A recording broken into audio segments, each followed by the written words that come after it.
right, how we doing tonight? Welcome to the Low Carb Football Party. How you doing, Brian? I'm doing good. How are you? Hey, I'm doing well. I can't complain. Life is good. So does it It's seem like I'm sorry, but does it seem like my video's all blurry? a little bit, a little bit. I might Hopefully, drop out for a second. Let me drop out okay. and come back Yep. in. No, no problem. No problem. Hey, if you're just joining us, go ahead and if you could like the video, that'd be great to get it out to the YouTube algorithm. Also, make sure you put a Q in front of any questions you have tonight. That would be greatly appreciated. And we'll see what's going on here, guys. I know Brian will be back with us here shortly.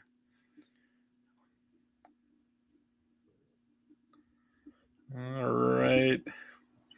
There we go. Welcome back. Is that better? Yeah, I think it's a little bit better. So, Good. all right. We'll just kind of wait for a couple more people to hop on here. And let's see here. So, Brian, sorry, guys. Just want to get the little quirks worked out here. All righty. Let's see. What is going on here? Having all kinds of technical difficulties this morning or this morning. Oh boy. It's going to be a long evening, guys. Yes, it is. It's already starting off a little rough today.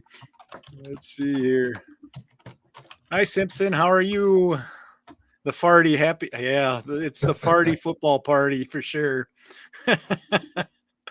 Especially when bloopers start right away and can't speak or talk or the cameras don't work. It's always something. Yeah, it is. It's kind of funny how that works out sometimes. I just want to remind everybody, make sure you like the video if you could, and also share it if you like. We'll try to get it out to YouTube and get some more people in here. If you want to put in the comments where you're from, it'd be greatly appreciated. And I guess, Brian, we'll talk a little bit of football here, I guess, to start off. Who we got playing tonight? So we have the Chicago Bears and the Carolina Panthers.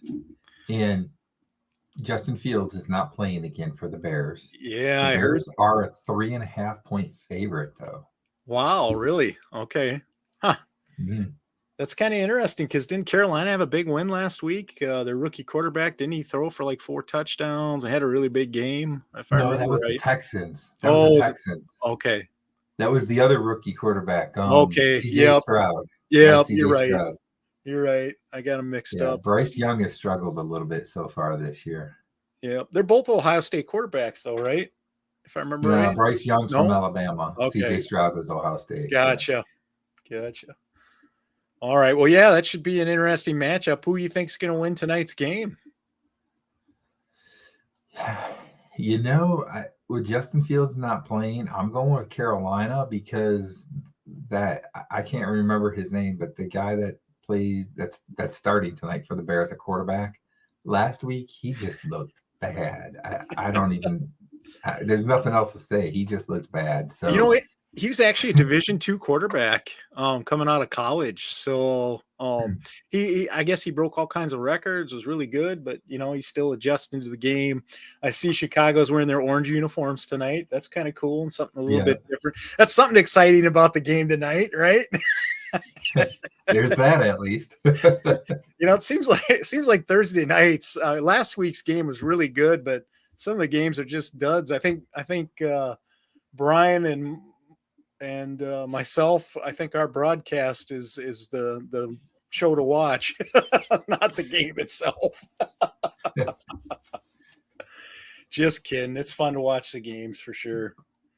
But I think looking at it, it's at Chicago. I hate seeing my buddy Adam Thielen playing for Carolina. He's a Viking for a long time and really should have been a lifelong Viking probably, but I understand why he moved on, and it comes down to it. It's a business, but he's still playing really at a high level. I guess tonight I'd like to see Carolina win the game. We'll see what happens just because the Bears are in the North Division. I know your Lions are sitting atop and the Vikings are are not too far behind. But I think it's kind of funny. Do you know a lot of these experts are picking the Vikings to be one of the better teams in the NFC, which I'm shocked because they do have a pretty soft schedule the next 4 or 5 games. But I just don't see them being that good. Maybe it's just me, but I don't know. What are your thoughts on that, Brian? Well, I don't know. I mean, right now they're overcoming Justin Jefferson and the quarterback, right? Kirk Cousins. So Yep. both of them are out. Cousins is out for the year. I think Jefferson's going to be back in like a couple weeks, I think I heard. Yeah. Yep. So it'll be interesting to see, Dobbs playing quarterback. Of course, I don't know if it's going to be him or the rookie, but if it's Dobbs, which I think it will be, Yeah. I think he's not as bad as you might think. And you saw what happened in this first game without really Yeah. any practice with the team. So especially when they get Jefferson back, I think that they could be pretty tough. Yeah, there's a lot of weapons to cover for sure because it's not like the rookie receiver Addison's done really well for Minnesota too, and it's like, well, they've got quite a few weapons on offense. Their defense is playing much better compared to early in the season, which makes a difference too. So it's definitely a little bit different. Hey, I just want to say hi to Rhett and Carnivore Brothers. Hope all's going well. Welcome to the show. And yeah, and if I just want to remind everybody, if you're in, make sure you smash the like button, and also go ahead and put in the comments where you're from. We'd like to see that. If you do have questions, go ahead and put a Q in front of it in the. Geez, I can't talk tonight. In the comments, that would be great. And yeah, so Brian, you think Chicago? You're picking Chicago to win? Then was that right? Yeah. Okay. Yeah. What kind of Wait, score are you no, thinking? I'm sorry. No. Oh, Carolina. okay. I'm sorry, Carolina. Carolina. Yeah. What kind I'm of going score are you Carolina. thinking? Oh, geez. 13-10. Yeah, I was going to say 17-14. Carolina. I mean, I almost said 2-0, but It's kind of funny.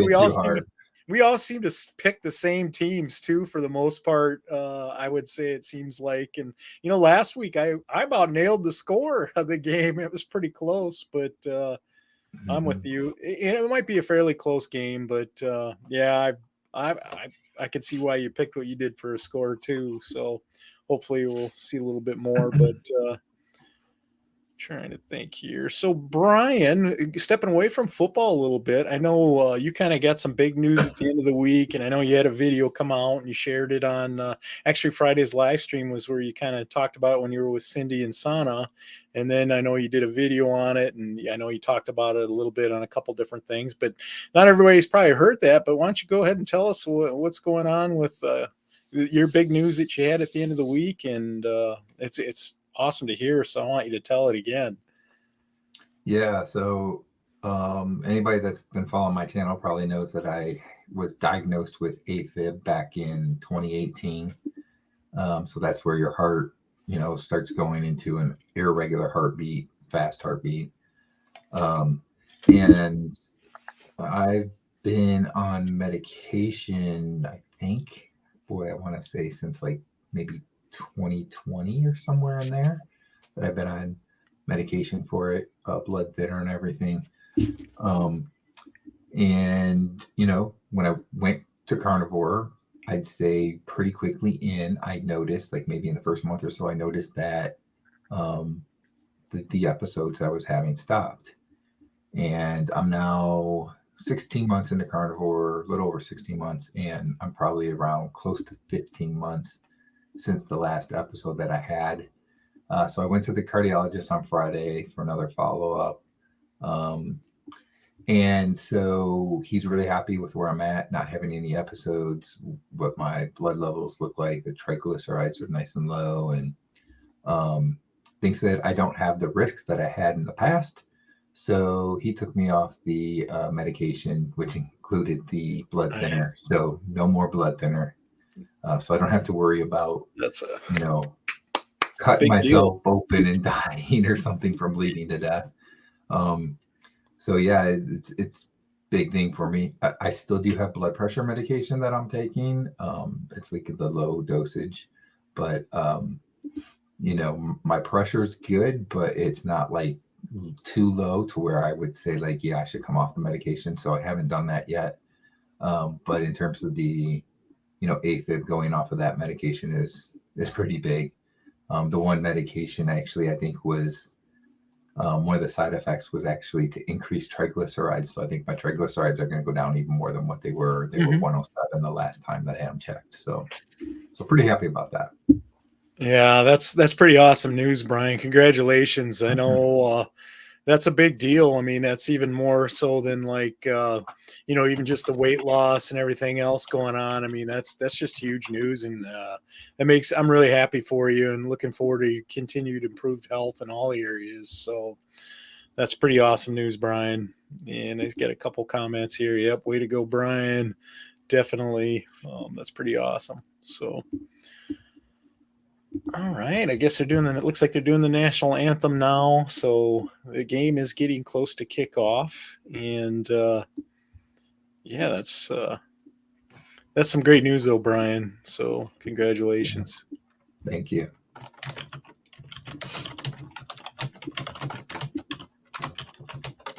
All right. I just want to thank everybody for tuning in tonight. And, if you have any questions, go ahead and put a Q in front of them. We'll try to answer them as best we can.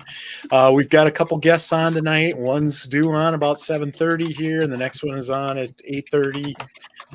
So definitely have a good topic tonight, talking about Thanksgiving meals and planning for that and how to stay on plan, especially when you get all these good food items. That'll be a good thing. So definitely.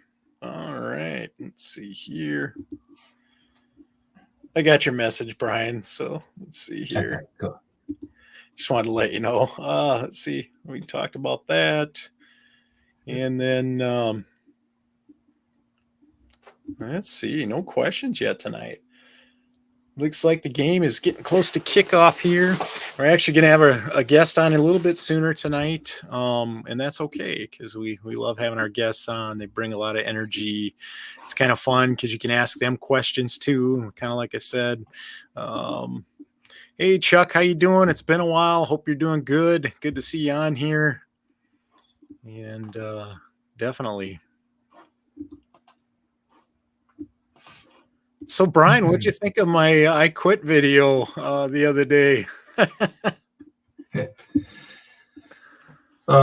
I do understand and get it. But the first thing I was like, I was thinking was like, no, Greg, you can't quit. Don't give up,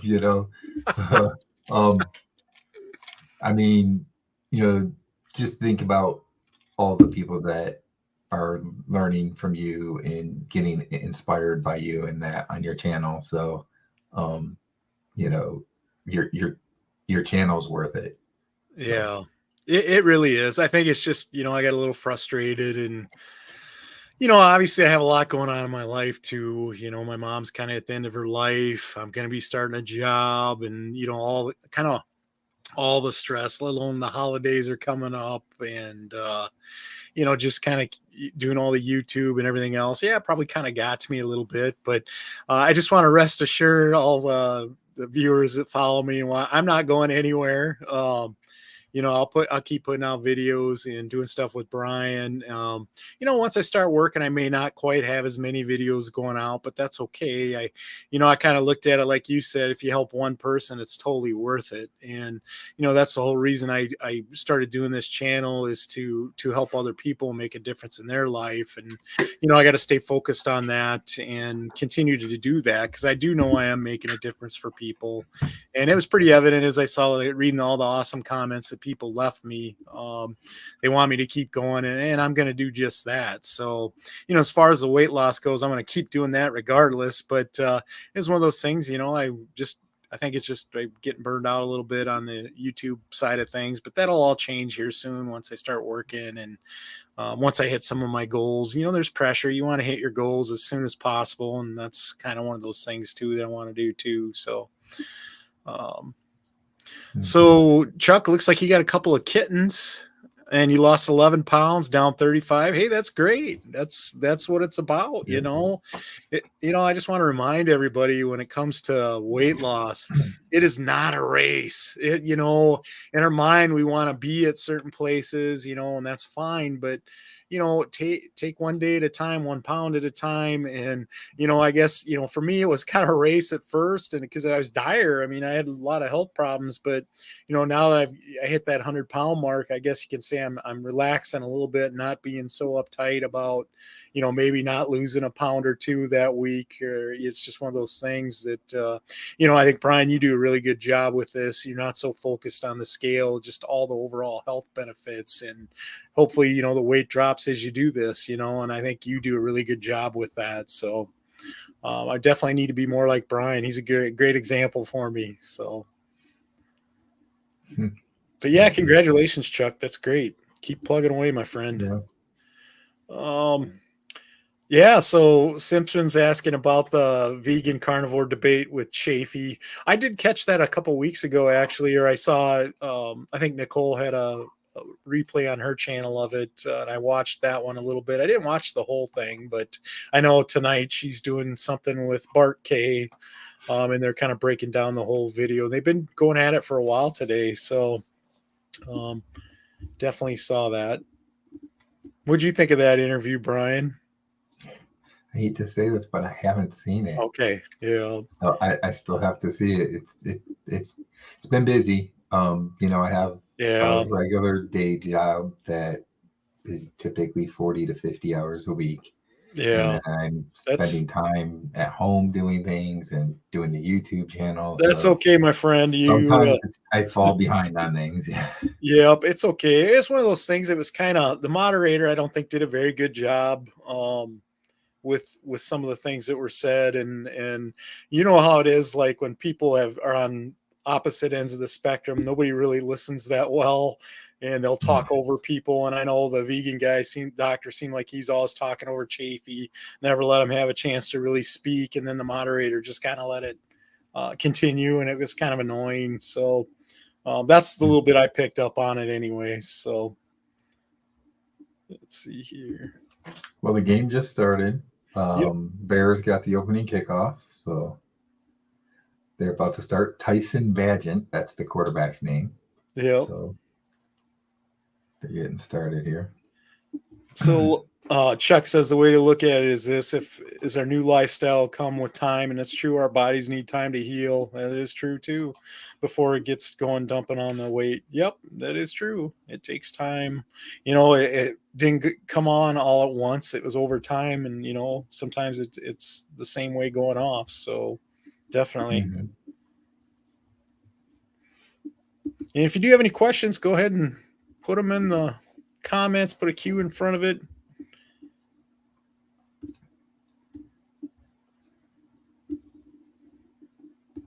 So Brian, you've been really busy between work, family, and all these videos and interviews you got going on. I know you got an interview on Sunday that's coming up that's pretty cool. Why don't you tell everybody about that? Yeah, so I have Dr. Tony Hampton's going to be on, and it's going to be one-on-one interview with myself, and then everybody that comes in and communicates in the chat. So that's going to be at noon Eastern on Sunday, so the 12th, so this Sunday. And come armed with your low carb related questions for Dr. Hampton. He's going to be able to speak about whatever it is, low carb, this ketovore, carnivore, whatever it is you want to talk about, low carb, any questions you have for him and so forth. Just bring your questions and put them in the chat and so forth. If you have any questions that you want to make sure, and you're not sure if you can get to that, and you're going to think you'll watch the replay, but you have a question, send me, you can get on my channel, my contact info, and send me the question or whatever, and I'll make sure that we get to that question in the interview. Yep, that's a great idea. I hope to tune into that one too. Let's see here.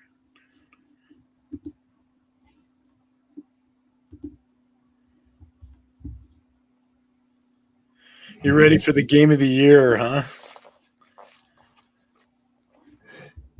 There's some good ones coming up, I know too. So Well, Chicago's punting already, so. Yeah, you're right about this one being the game of the year, Eric. All right.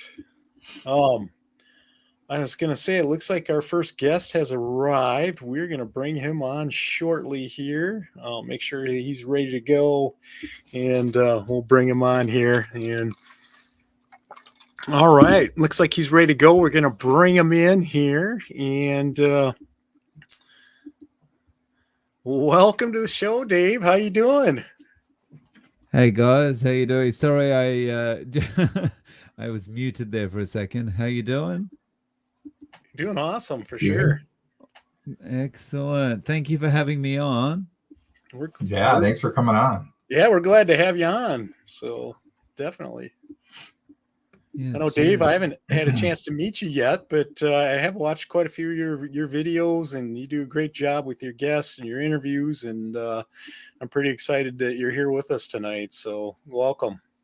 Thank you. It's a little. I've just finished up. I'll just adjust my camera. I've just finished up an interview. It's funny to be kind of on the other side of things. You know, it's like, oh, I've actually got to speak now. It's yeah,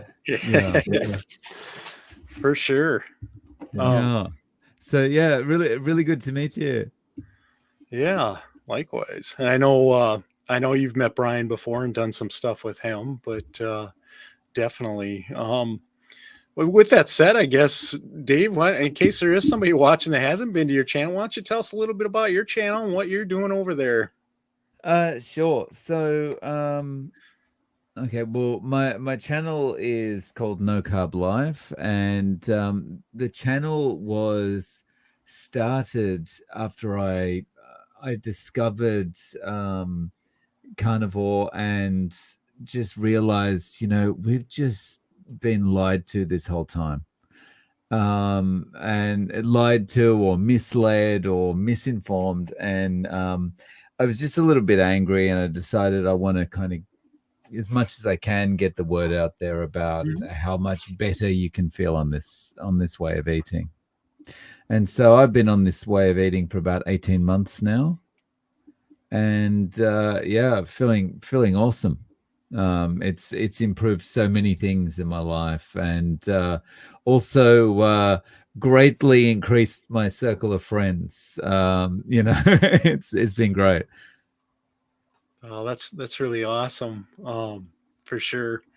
I just wanted to point it out. If any of you guys have a question, go ahead and throw it out there, and I'm sure Dave would be happy to answer some questions. I know we're pretty excited to have him here. Brian, do you have any questions for Dave right away that you can think of? Go ahead and start it off here. Sure. So, Dave, how you doing? First of all, I'm doing really well. Doing well. Great. So the last time we talked, we were talking about how way back, I think it was like 20 years ago, you had a stroke, and how more recently with being on Carnivore, you've actually seen some symptoms getting better. Do you have an update with how that's doing?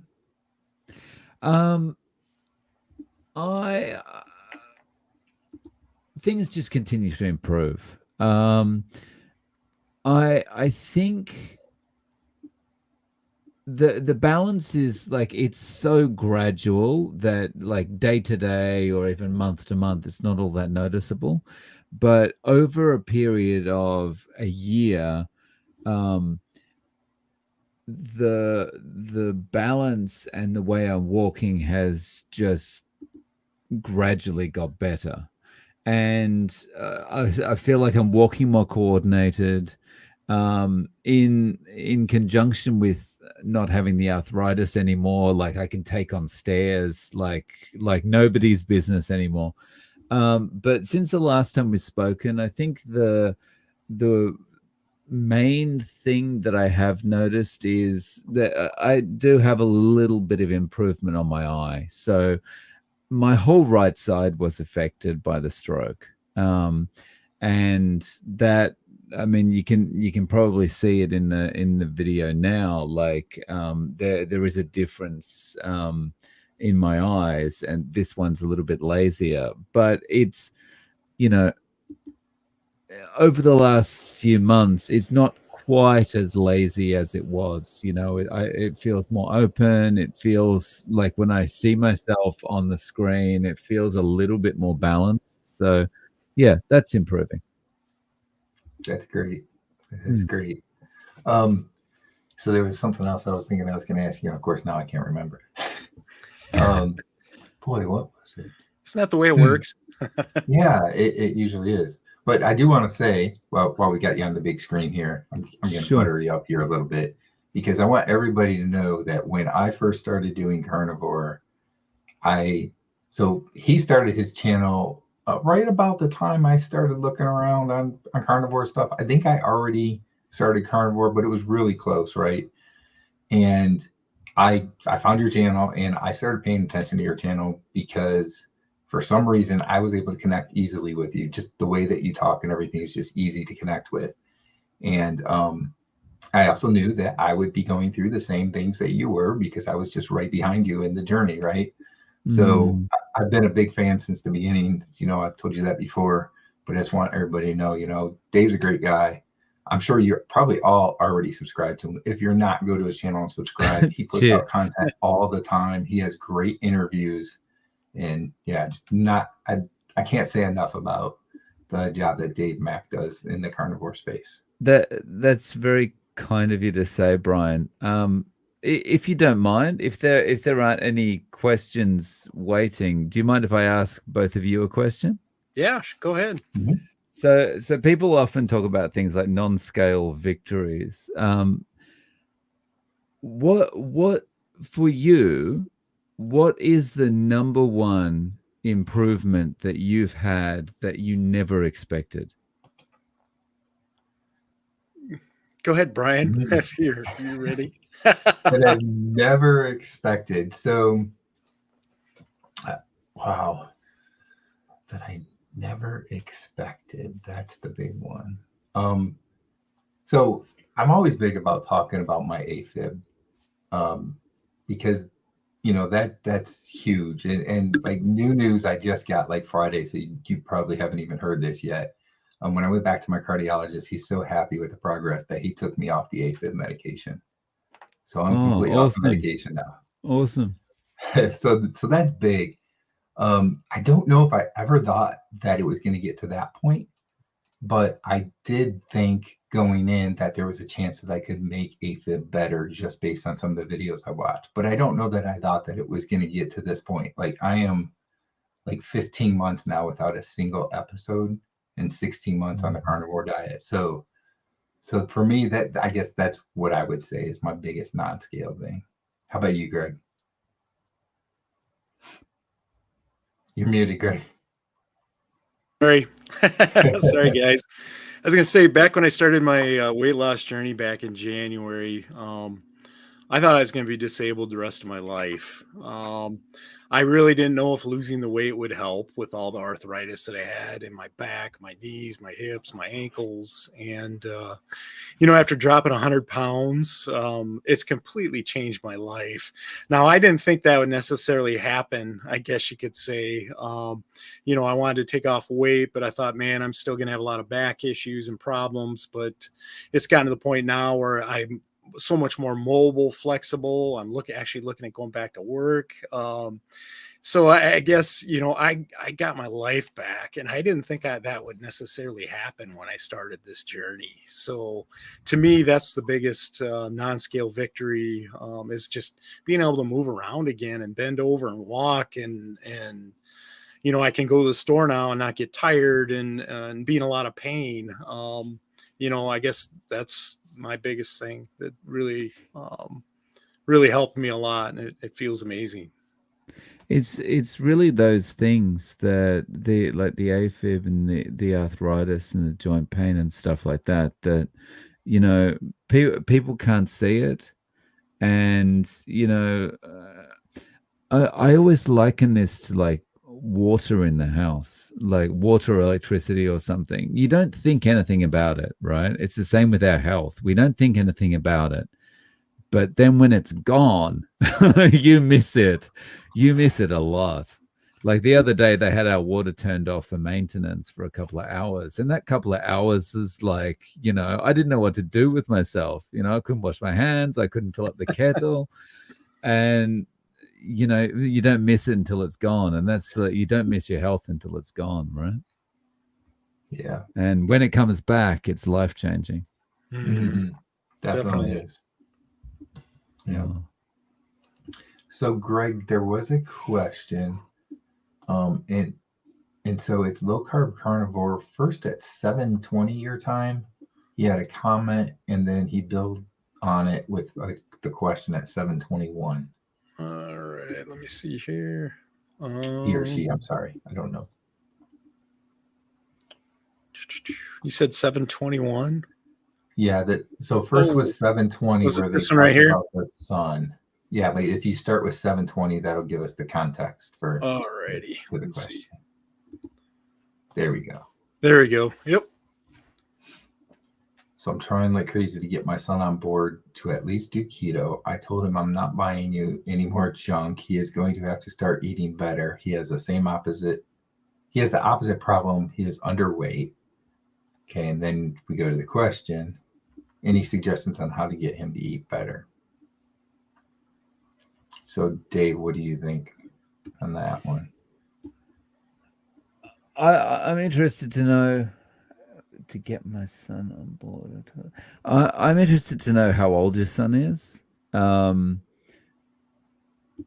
have a feeling that, he's probably at an age that it's very hard to reason with him. Like if he's a teenager or something, it's probably, I'm right, that's it. He won't, he's not going to be listening to, he's 16. Yeah. Okay. So I think what you got to do is really just lead by example, and just, you can't force it, because the more you force it or the more you try to force it, the more he's going to push back. And so I think I would be trying to lead by example and try to subtly show the benefits that you're getting that might be meaningful to him, just, in your day-to-day interactions with him, I guess. Brian and Greg, do you have any other thoughts? Yeah, I mean, I think that you're spot on with the point that if you really force him, he's just going to rebel against that. So it's a very tricky subject, right? Like you said, lead by example. If they see the changes in you, hopefully they'll eventually get it. I have 3 kids of my own, one that's 18 and 2 that are 20, and they're not doing this type of way of eating. And I think they're just going to have to mature before they realize that maybe this is the right thing to do. So, I'm letting them do what they do, and I'm not buying them bad food or anything like that. But they don't live at home right now, so it's easy to not buy them anyway.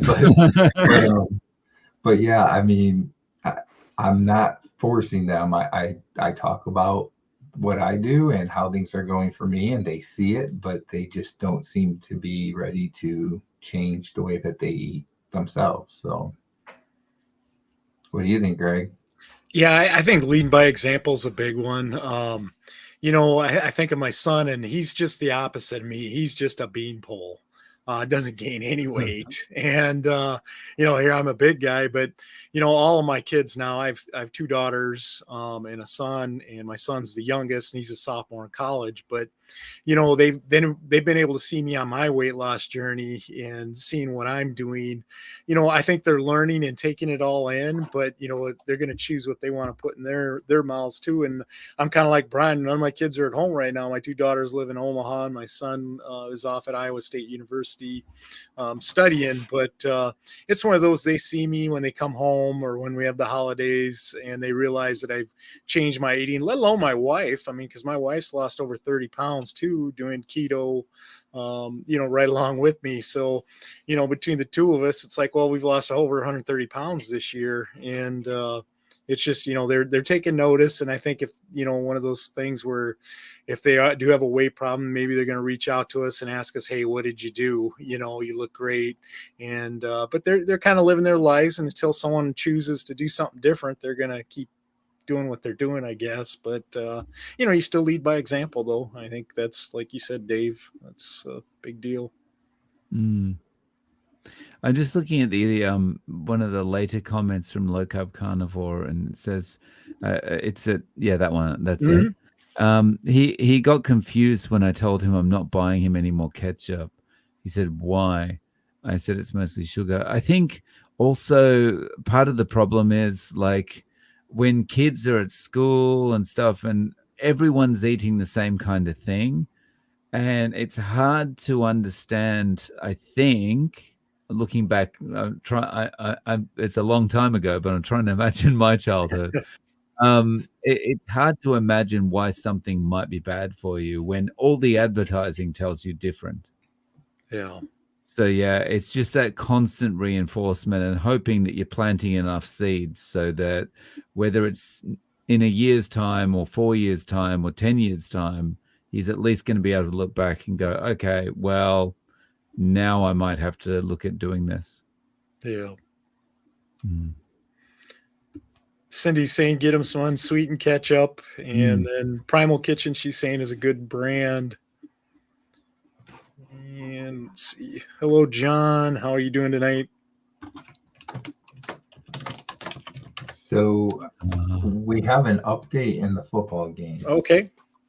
And I missed part of it, but I believe it was a punt return. Carolina punt return for a touchdown, 7-0. Oh, okay. So good deal.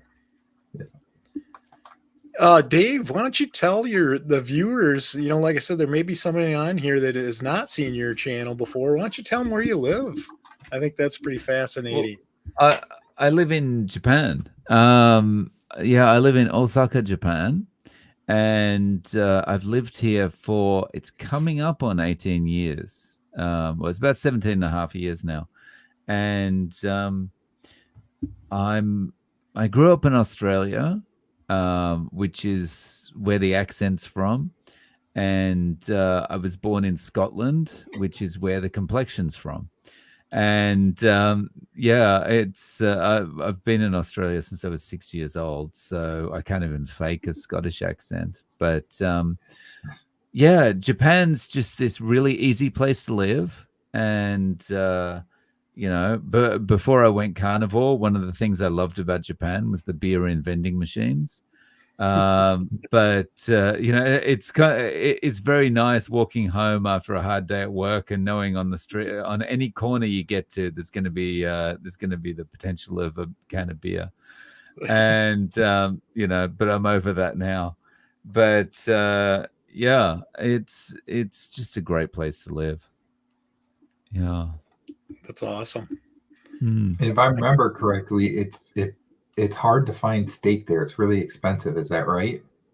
Steak? It's super expensive. Yeah. Now, that I was really reminded about that. So you can get steak here. And, if you go to go to the supermarket, there's going to be not much, right? You have to go and seek it out at more of a specialty kind of place, which means the price is going to be high.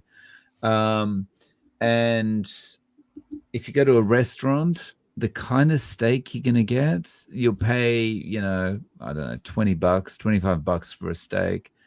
And it's going to be pretty bad, like kind of gristly kind of,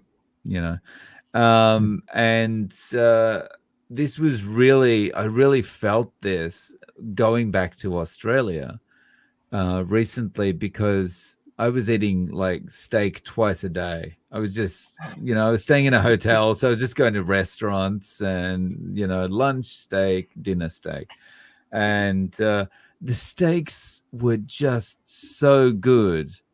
And it was like, I wish I could just go out and get a steak like this in Japan. But if you get a steak like that in Japan, it's going to cost you like $300-400. You know, it's like crazy. Wow. And they're going to probably be using seed oils and stuff. So yeah. So I stick to ground beef mostly. All right.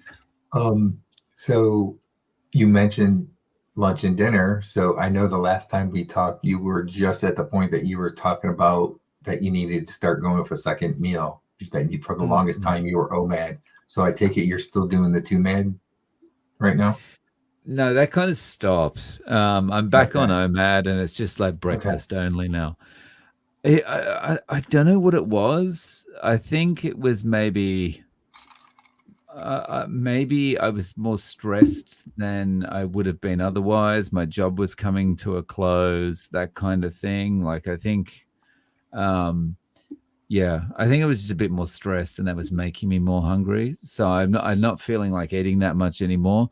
And the 2 meals a day in Australia, that was purely because the steak was so good. Like I just couldn't stop. I couldn't say no to that. You know, and to tell you a story about that, I had a meetup when I was in Australia with this whole group of carnivores. There's a Facebook group called Aussie Carnivores, and we arranged to meet up together. And it was awesome. And I met one of the guys I'd interviewed, and that was a blast. And I met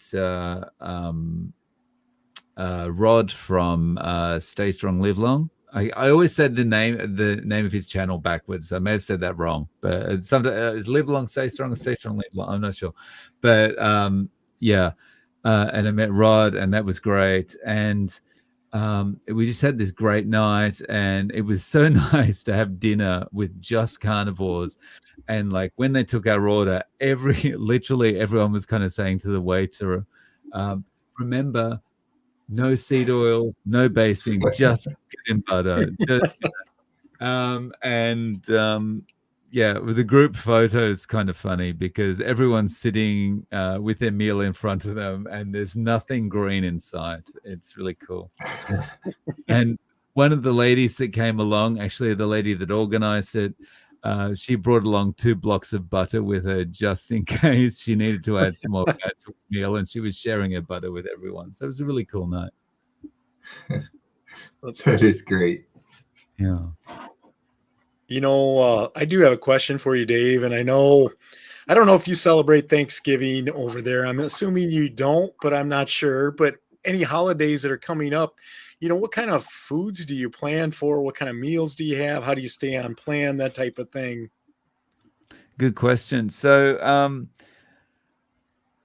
one of the things I'm lucky about in Japan is that even when there's kind of holidays, they're more people in Japan tend to focus more on the I've got a day off, I can go shopping kind of thing about a holiday, rather than okay, I'm going to relax and we're going to have a big meal and all that kind of thing. Like there is actually a Thanksgiving Day in Japan, but it's not really celebrated as anything. It's more like just a day off to go and spend money and relax and that kind of thing. So, I don't have to worry so much about that. And Japan is kind of meat. It's easy to stay meat-based in Japan. So as a foreigner, it's easy to stay meat-based in Japan.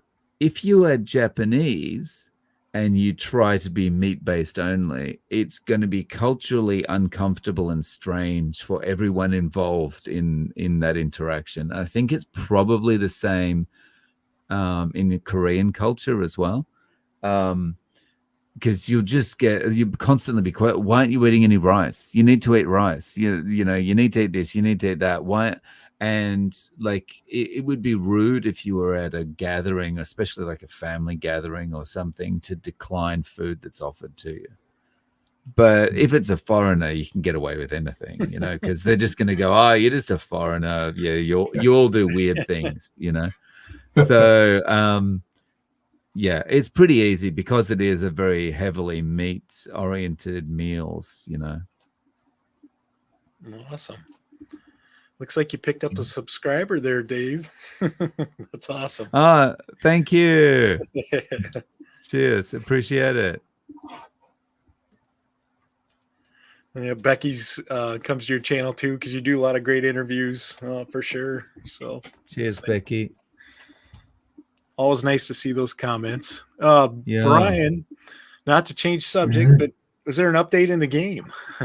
Yeah, so Chicago made a 49-yard field goal, and then there was a penalty, and they had to re-kick from 5 yards further back, 54 yards, and they still made it. So it's now 7-3. Carolina's in the lead still. Late first quarter, like 2:29 to go first quarter. Awesome. So I have a question. Like, what team are you supporting, guys? Well, we're not really supporting these. So, all right. So, in the United States, the NFL, National Football League, they have a Thursday night game. So what we did is we came up with a low carb football party, and we're on every Thursday night throughout the game, whatever game is on. And we can't actually show the game or anything because, that would be like a copyright thing, but we can talk about what's happening in the game. And then we talk about like low carb, keto, carnivore, ketovore, whatever topics throughout the night, and bring in a couple of guests and so forth. So in this particular game, it's the Chicago Bears against the Carolina Panthers. I think we both picked Carolina to win, right? Yep. Is that right? Yeah. So we both picked so far they're winning. They are winning 7-3 right now. Yeah. Okay. Is that, I know nothing about football. So is that a big lead or is that marginal or? No, that's pretty close. Yeah. It's a tight game. So it's not like soccer, right? Because like 7-3 would be very far apart in soccer, right? Okay. Yep. If it was soccer and it was 7-3, then they must be playing for like 3 days or something. Right. No, that was a good question though. I mean, if you haven't followed football or don't know, I mean, I'm glad you asked because that's there's a different game every week. So we just kind of talk about the game and then obviously talk about low carb diets, keto, carnivore. So we it's kind of a little different concept, but we kind of, I guess we could say we have a regular crowd that comes in and hangs out. We talk a little football. We talk a little bit about food, diets, all that kind of stuff, I guess. So, yeah. So, I mean, and these two could be kind of linked. These two topics can be kind of linked, right? Because like, I imagine, I've never seen a football game, but I imagine American football is pretty physically demanding. I wonder because carnivore improves your stamina and stuff. I wonder if there's anyone in the football league doing carnivore. We just had this question. Was it last week? Last week, before? Yeah. And the only documented case I could find is there was a safety that is doing a meat-based diet. So that's the only documented case I could find. Interesting enough, there's been a few players that were talking about doing a vegan diet. One, for instance, is Justin Fields, who has been hurt and out for like the last 4 weeks with an injury.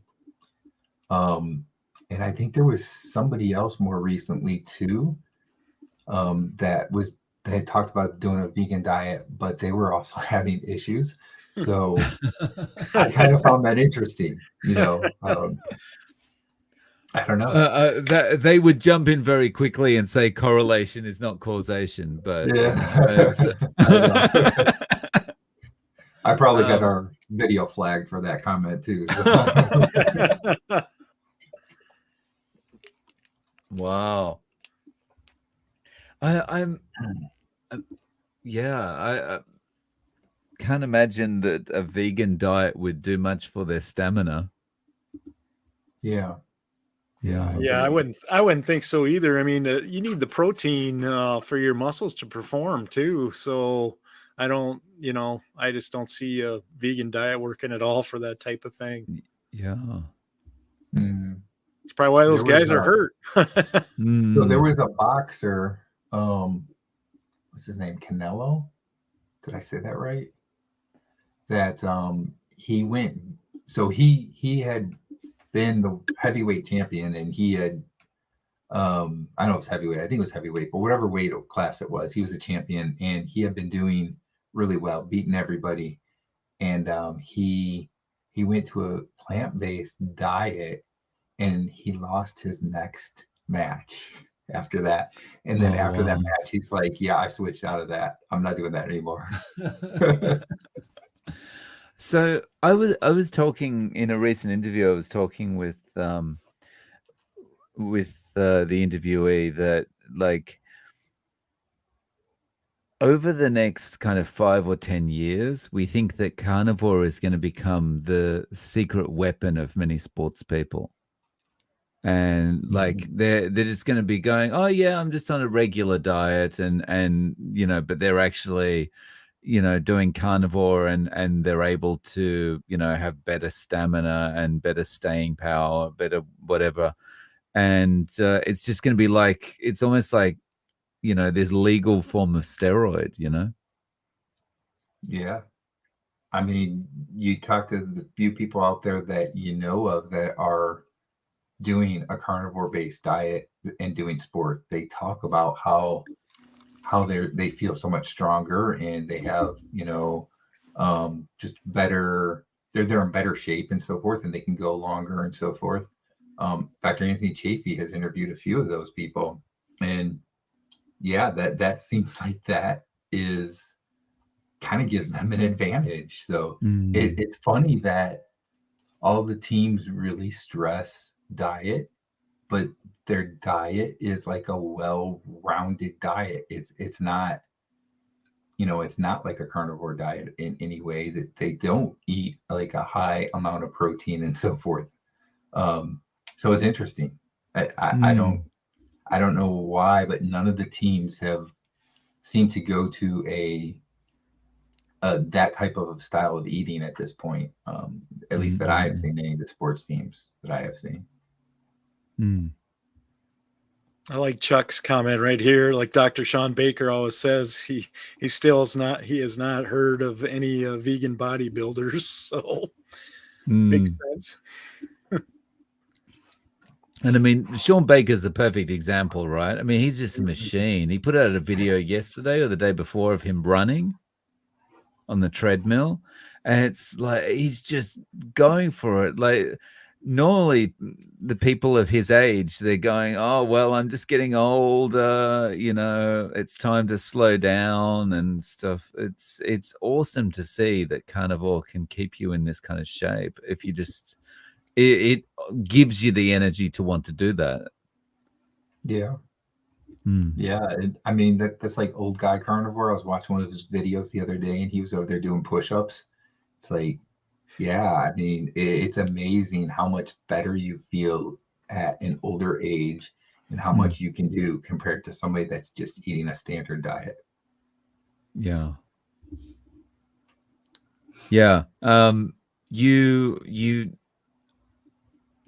I've never watched, I've watched a fair few vegan videos. I've never seen one where there's vegans going, you know, I feel 20 years younger. But nearly every carnivore video that you see, there are people talking about that. Like, I've never felt this good in my life. I feel like I'm in my 20s again, that kind of thing, you know? Yeah. Yeah. Yeah, it's been amazing for sure. Yeah, I was gonna say, what do you think about that, Greg? I mean, like, just, you know, I can't say that I've ever, and again, I don't watch a lot of vegan videos either, but I can't say that I've ever heard of them talking about fixing things like arthritis and stuff like that. And like, Greg, you've got perfect example with your arthritis, right? Yeah. Like, yep. Like I think Dave said earlier, that's a life-changing thing, right? For sure. Definitely.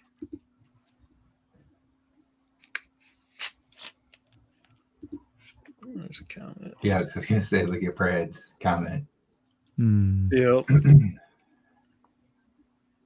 All muscle, not fat, and she just running. Yeah. Yep. Right on, Brad. 100%.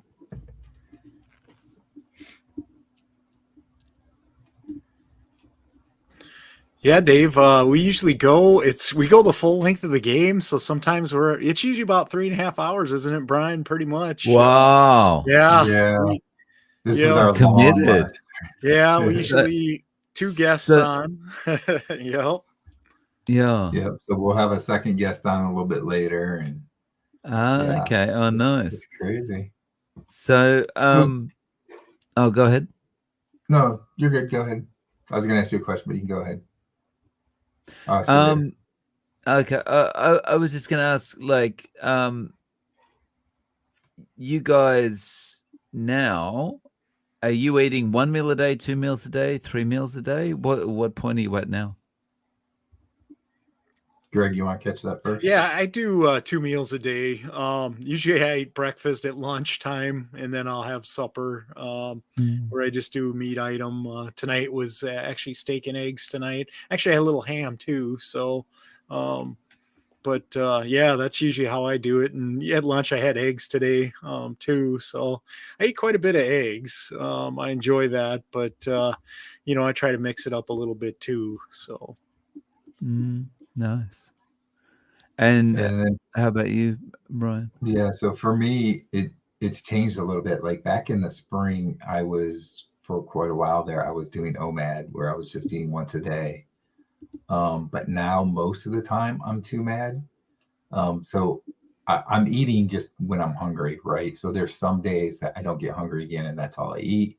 And then other days, most days I would say I end up eating twice a day. The main difference I think that I have is that I don't seem to be able to eat as much in one setting as I was back, 6 months ago or so. I was easily eating 24, 28, even maybe 32 ounces of steak at a time.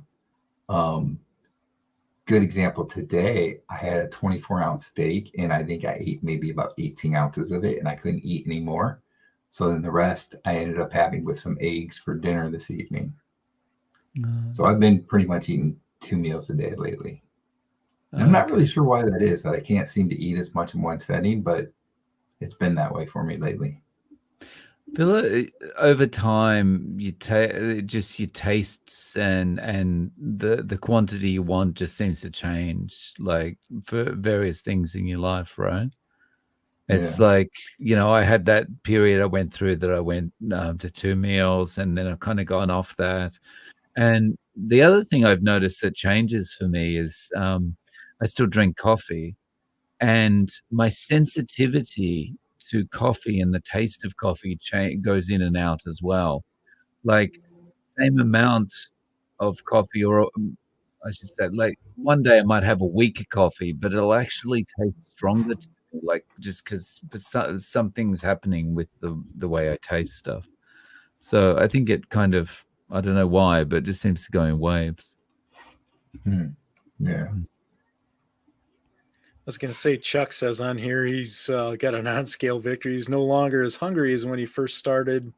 He's eating less and he gets full easier now. And, I think that will vary for everybody on the time of the year and whatever's going on. I mean, sometimes I'm definitely more hungry than others, for sure. So, yep.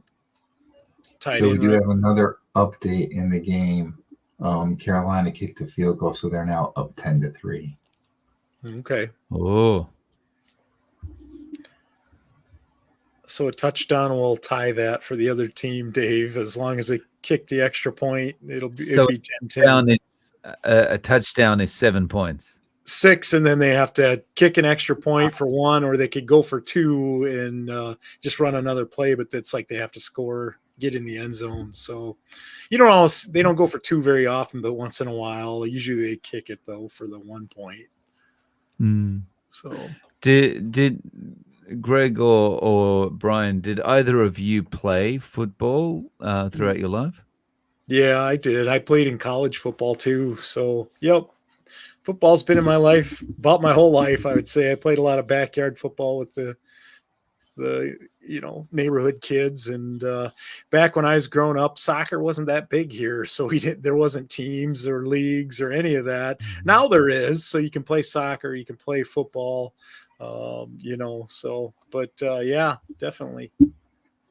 Well, Wow. Brian coached football some, didn't you? Yeah. Youth football I coached Mhm. for, I don't know, like 10 years or so. And I was also like president of the Coaches Association in my county for like, I don't know, 6 years or so, something like that. So I do have a lot of experience with the coaching side of it.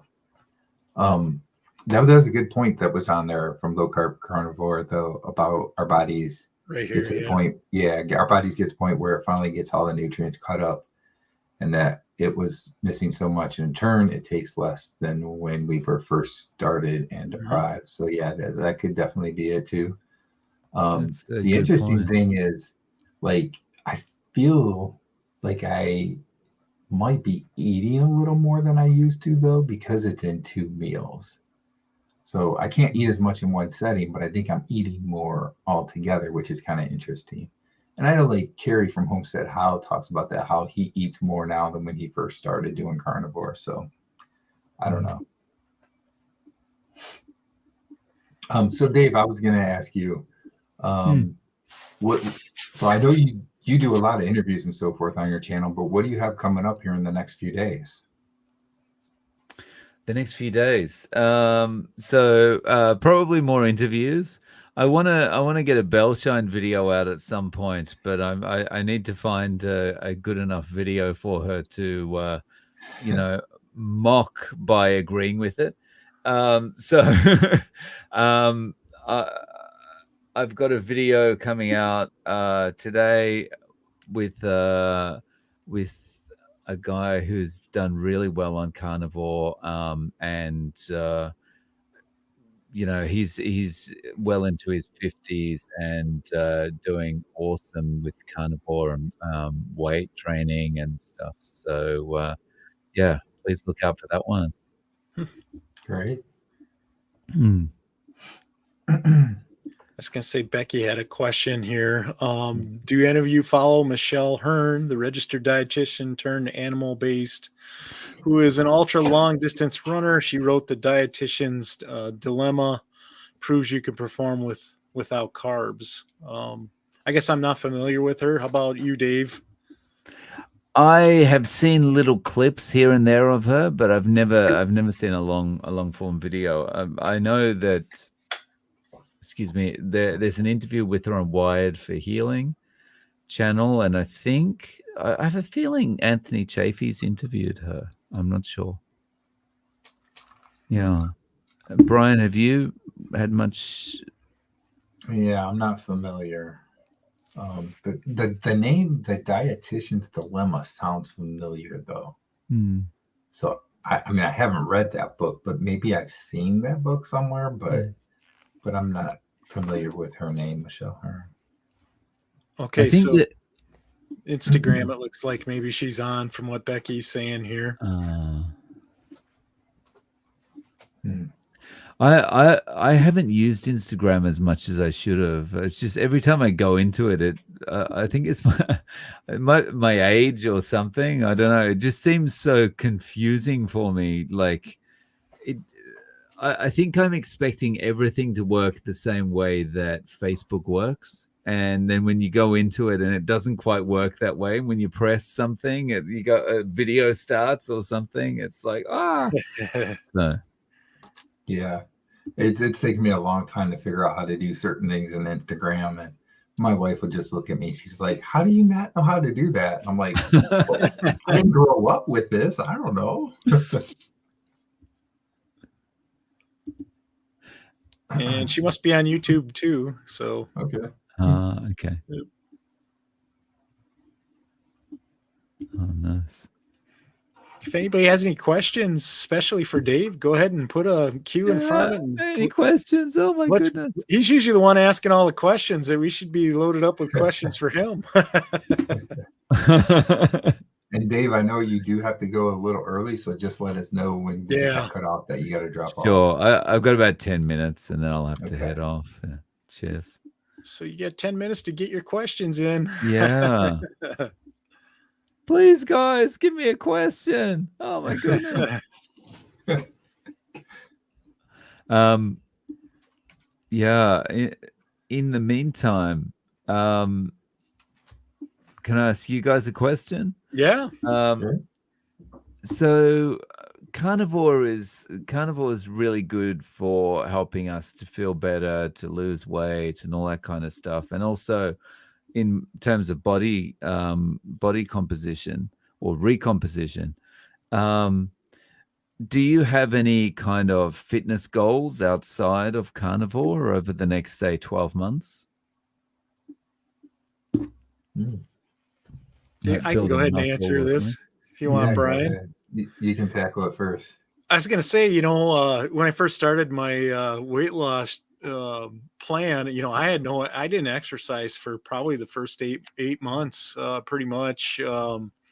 I shouldn't say 8 months, probably like 7 months, and then I did some physical therapy, and now I'm walking again, and I keep telling my wife we need to join the gym. I want to start working out, lifting some weights, doing some more walking, just to continue on with the strength I build up from physical therapy. I think that's kind of important.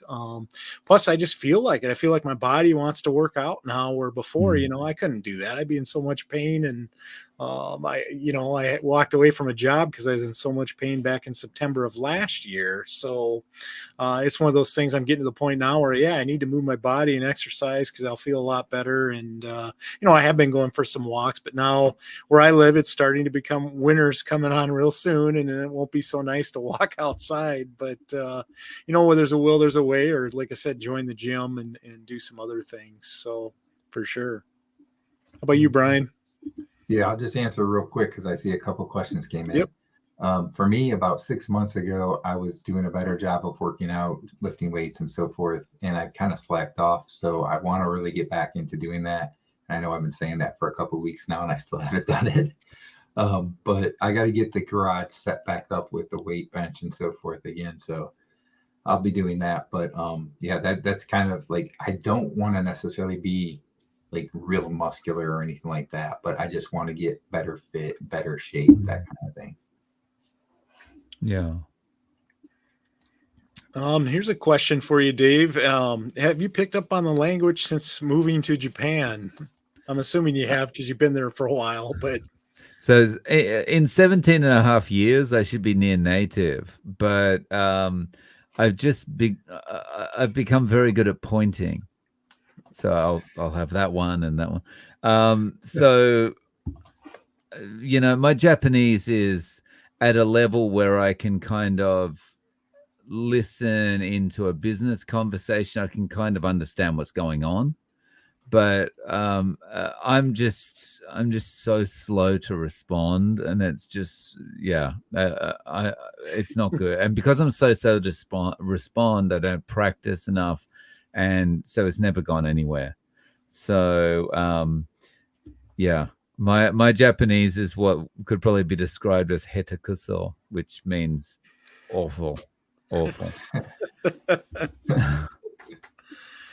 it looks like Brad has a question for you too, Dave. You look like you're wearing camouflage. Are you a hunter, or if so, can you hunt in Japan? I'm not a hunter. This is just like a sports kind of top that kind of keeps you warm. It's can you hunt in Japan? I think you can. You need like lots of different permits and stuff. Like Japan's a very kind of bureaucratic place in terms of that. But like the people hunting wild boar here all the time, I think. I guess you would call them hogs in the US. There's a lot of them, like very close to the city. There's some within a very short train ride distance of here. But is it common? I don't think so. Interesting. Good question, Brad. Here's another question. What does Dave think about doing parody videos, like wearing a pink wig, etc., to increase the entertainment value of his platform?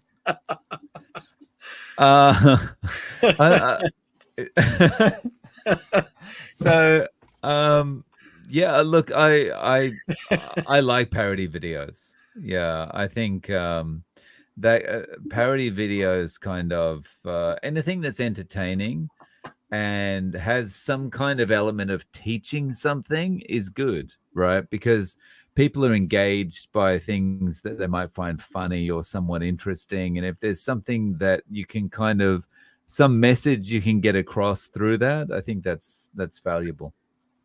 Yeah, definitely. Yeah. So, guys, I better head off. I've got another interview coming up. So, thank you so much for having me on, Greg and Brian. I really appreciate it.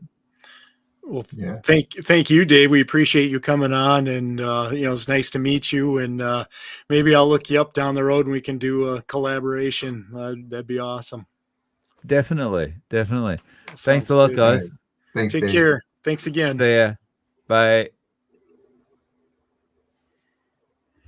Just for the viewers, you can find Dave's channel right here, No Carb Life at Zero Carb on YouTube. And he does a lot of great interviews with a lot of different people. So, I'm guessing you're going to pick up a lot of knowledge if you watch Dave's channel, just because you're going to be exposed to so many different people. So if you have not been to his channel, make sure you go check it out. I know Brian has mentioned Dave many times, and someone he's looked up to in the YouTube community. So make sure you check out his channel if you haven't. That's for sure. Wouldn't you say, Brian?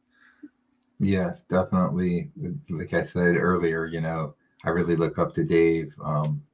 It's very easy to just connect with him when I started watching his channel, and we've collaborated a few times. He interviewed me, I interviewed him. We've done a few live streams together. He's a great guy, and yeah, just check him out. Check out his channel if you don't know him.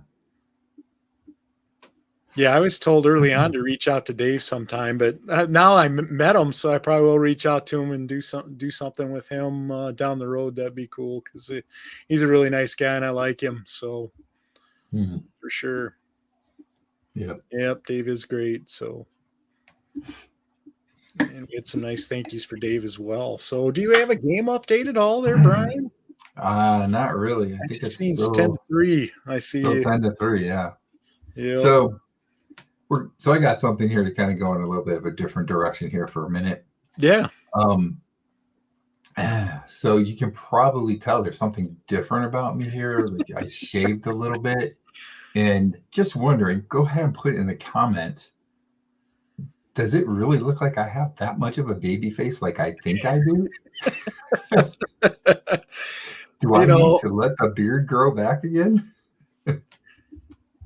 It's kind of funny because I was going to introduce Brian as Mr. Clean tonight on the show. There is some hair up here. But I will say this. I'm not going to put mine in the comments. I'm just going to say him. I think Brian looks younger. He looks good, though. I mean, I think he looks great, whether he supports the goatee or not. You definitely look younger if you ask me. So, but I think it looks great. So, no, Brad, I've not done the sardine challenge yet. I don't think I will either. Baby face all the way. You're the kid on the baby food jar. Is that the Gerber thing? Yeah, Gerber baby. Don't call me the Gerber baby. That's awesome. Yeah, Brian definitely looks younger. He's got me thinking I need to shave off my goatee here sometime, but I think I need to lose a little bit more weight before I do that. Then I probably maybe will. And I'd love to get to my goal weight and then just do a total makeover and just kind of show up and see if anybody recognizes me. That'd be kind of fun to do just once. You know what I mean? You have a room full of people you haven't seen forever and you just kind of show up and see if they even know who you are. That'd be fun. Yeah. Big reveal. I remember they used to kind of didn't they used to do that on Biggest Loser? Didn't they have like a big reveal that night of the competition or something? The finale. Yeah. That was always kind of fun to watch. Boy, they sure put out a lot of work in the gym. I don't think I could keep up with that. So I got to tell you, after I shaved, the first video I did, I recorded the video and I went into my editor and started editing it. I'm looking back and I'm like, who is this guy? This doesn't even look like me. What the heck? So I don't know. I think it looks good. You should keep the look for a interesting, while. though, just that little bit of mustache and beard, and it makes you look so different. It's Yeah. weird. Yep, definitely. Michael's wondering what was different, that you looked younger. So you definitely look younger. I mean, there's no doubt about it. I think so. Football farty, but baby. Yeah. My wife told me that I do look younger because there was gray in my beard and now you can't see the gray. So she said I'm just hiding the gray. That wasn't really my intention, but I guess whatever. You said you could tell the difference when you're, yep, that's cool. Yeah, it took me, I want to say I started noticing a difference at maybe the 40-pound mark, maybe a little bit sooner with the face, but the rest of my body, it took me 40 or 50 pounds to really start to notice a difference, for sure. But, you know, it all depends on how big a person is too. So for sure. Did you see Bill Knott's update the other day that just came out? I think it was yesterday. He ended up going to the he's ER. in the hospital. Yeah. But I see he weighed in at, was it 515? I think. I think he said he weighed 515 pounds. So I thought that was. So he was like originally 7-something, wasn't he? Yeah, he thought he's around. Yeah, he thought he's over 700 pounds. So that's incredible. Yeah. Yeah, and I think it was like a 6-week period from when the nurse was there. He was like 590 something. So yeah, you can definitely tell in his more recent videos that he looks a lot thinner than he used to look. I mean, you know, just like me, he's got a long way to go still, but he looks so much better than he used to. It's incredible. Yeah. I hope his health problems all straighten out for him and stuff. He's a good guy, and you know, he's on a heck of a journey, just like a lot of people are that are out here in the community. So for sure. Yeah. Boy, I gotta tell you, there is not much action going on in this game. It's still we kind of knew that was going to be the case, unfortunately. Chicago's kind of moving down the field, but who knows? They might throw an interception because I don't know. That quarterback, I'm not trusting him very much right now. Yeah. Hey, I just want to throw this out there too. Brian and I do accept super stickers, chats, and thank you. So please consider supporting us. You don't have to. We just put it out there and make you aware that is out there. And then go ahead, Brian. I didn't mean to interrupt you there, buddy. Oh, no, I was just going to say, I think he threw like 3 or 4 interceptions last week. So, okay. Yeah.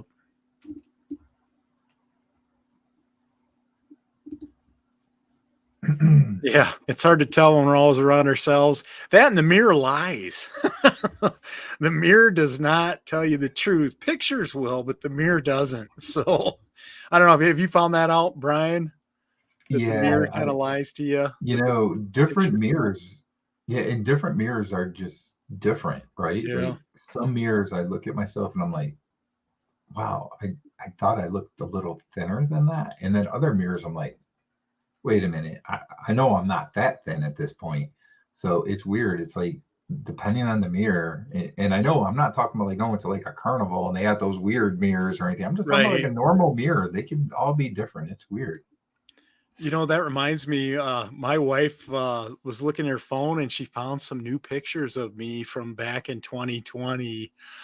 So you will start seeing some new pictures of me before. And I think I was the biggest I ever was back then. You're going to be blown away when you see them compared to where I am at now. I just was like in shock when I saw them. I was like, you got to be kidding me.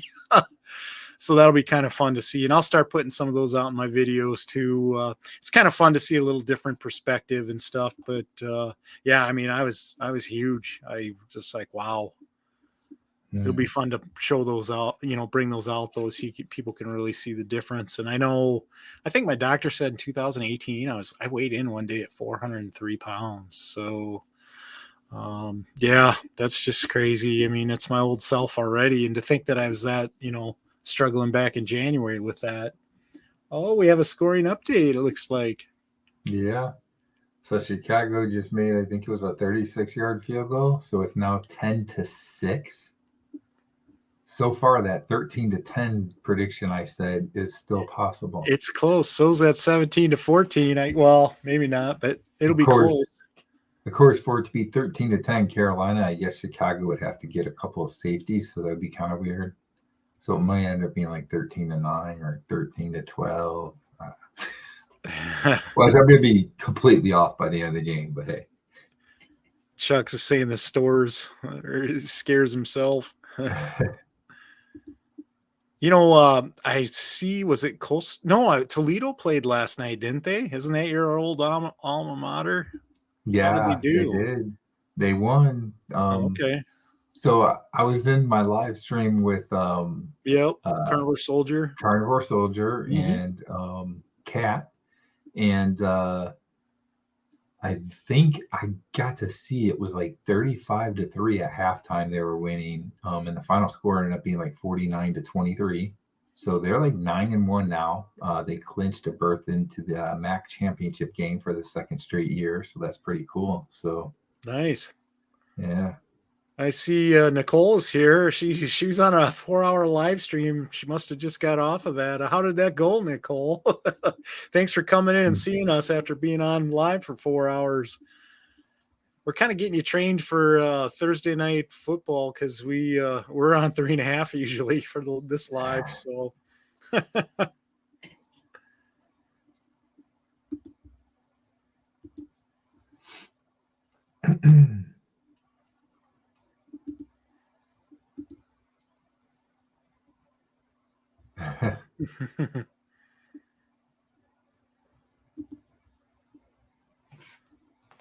Awesome. If you got any questions, go ahead and put them in the front. Brian, I got to step away just for a second, but I will be right back, gang. If you want to just hold on, or Brian, go ahead and take it away.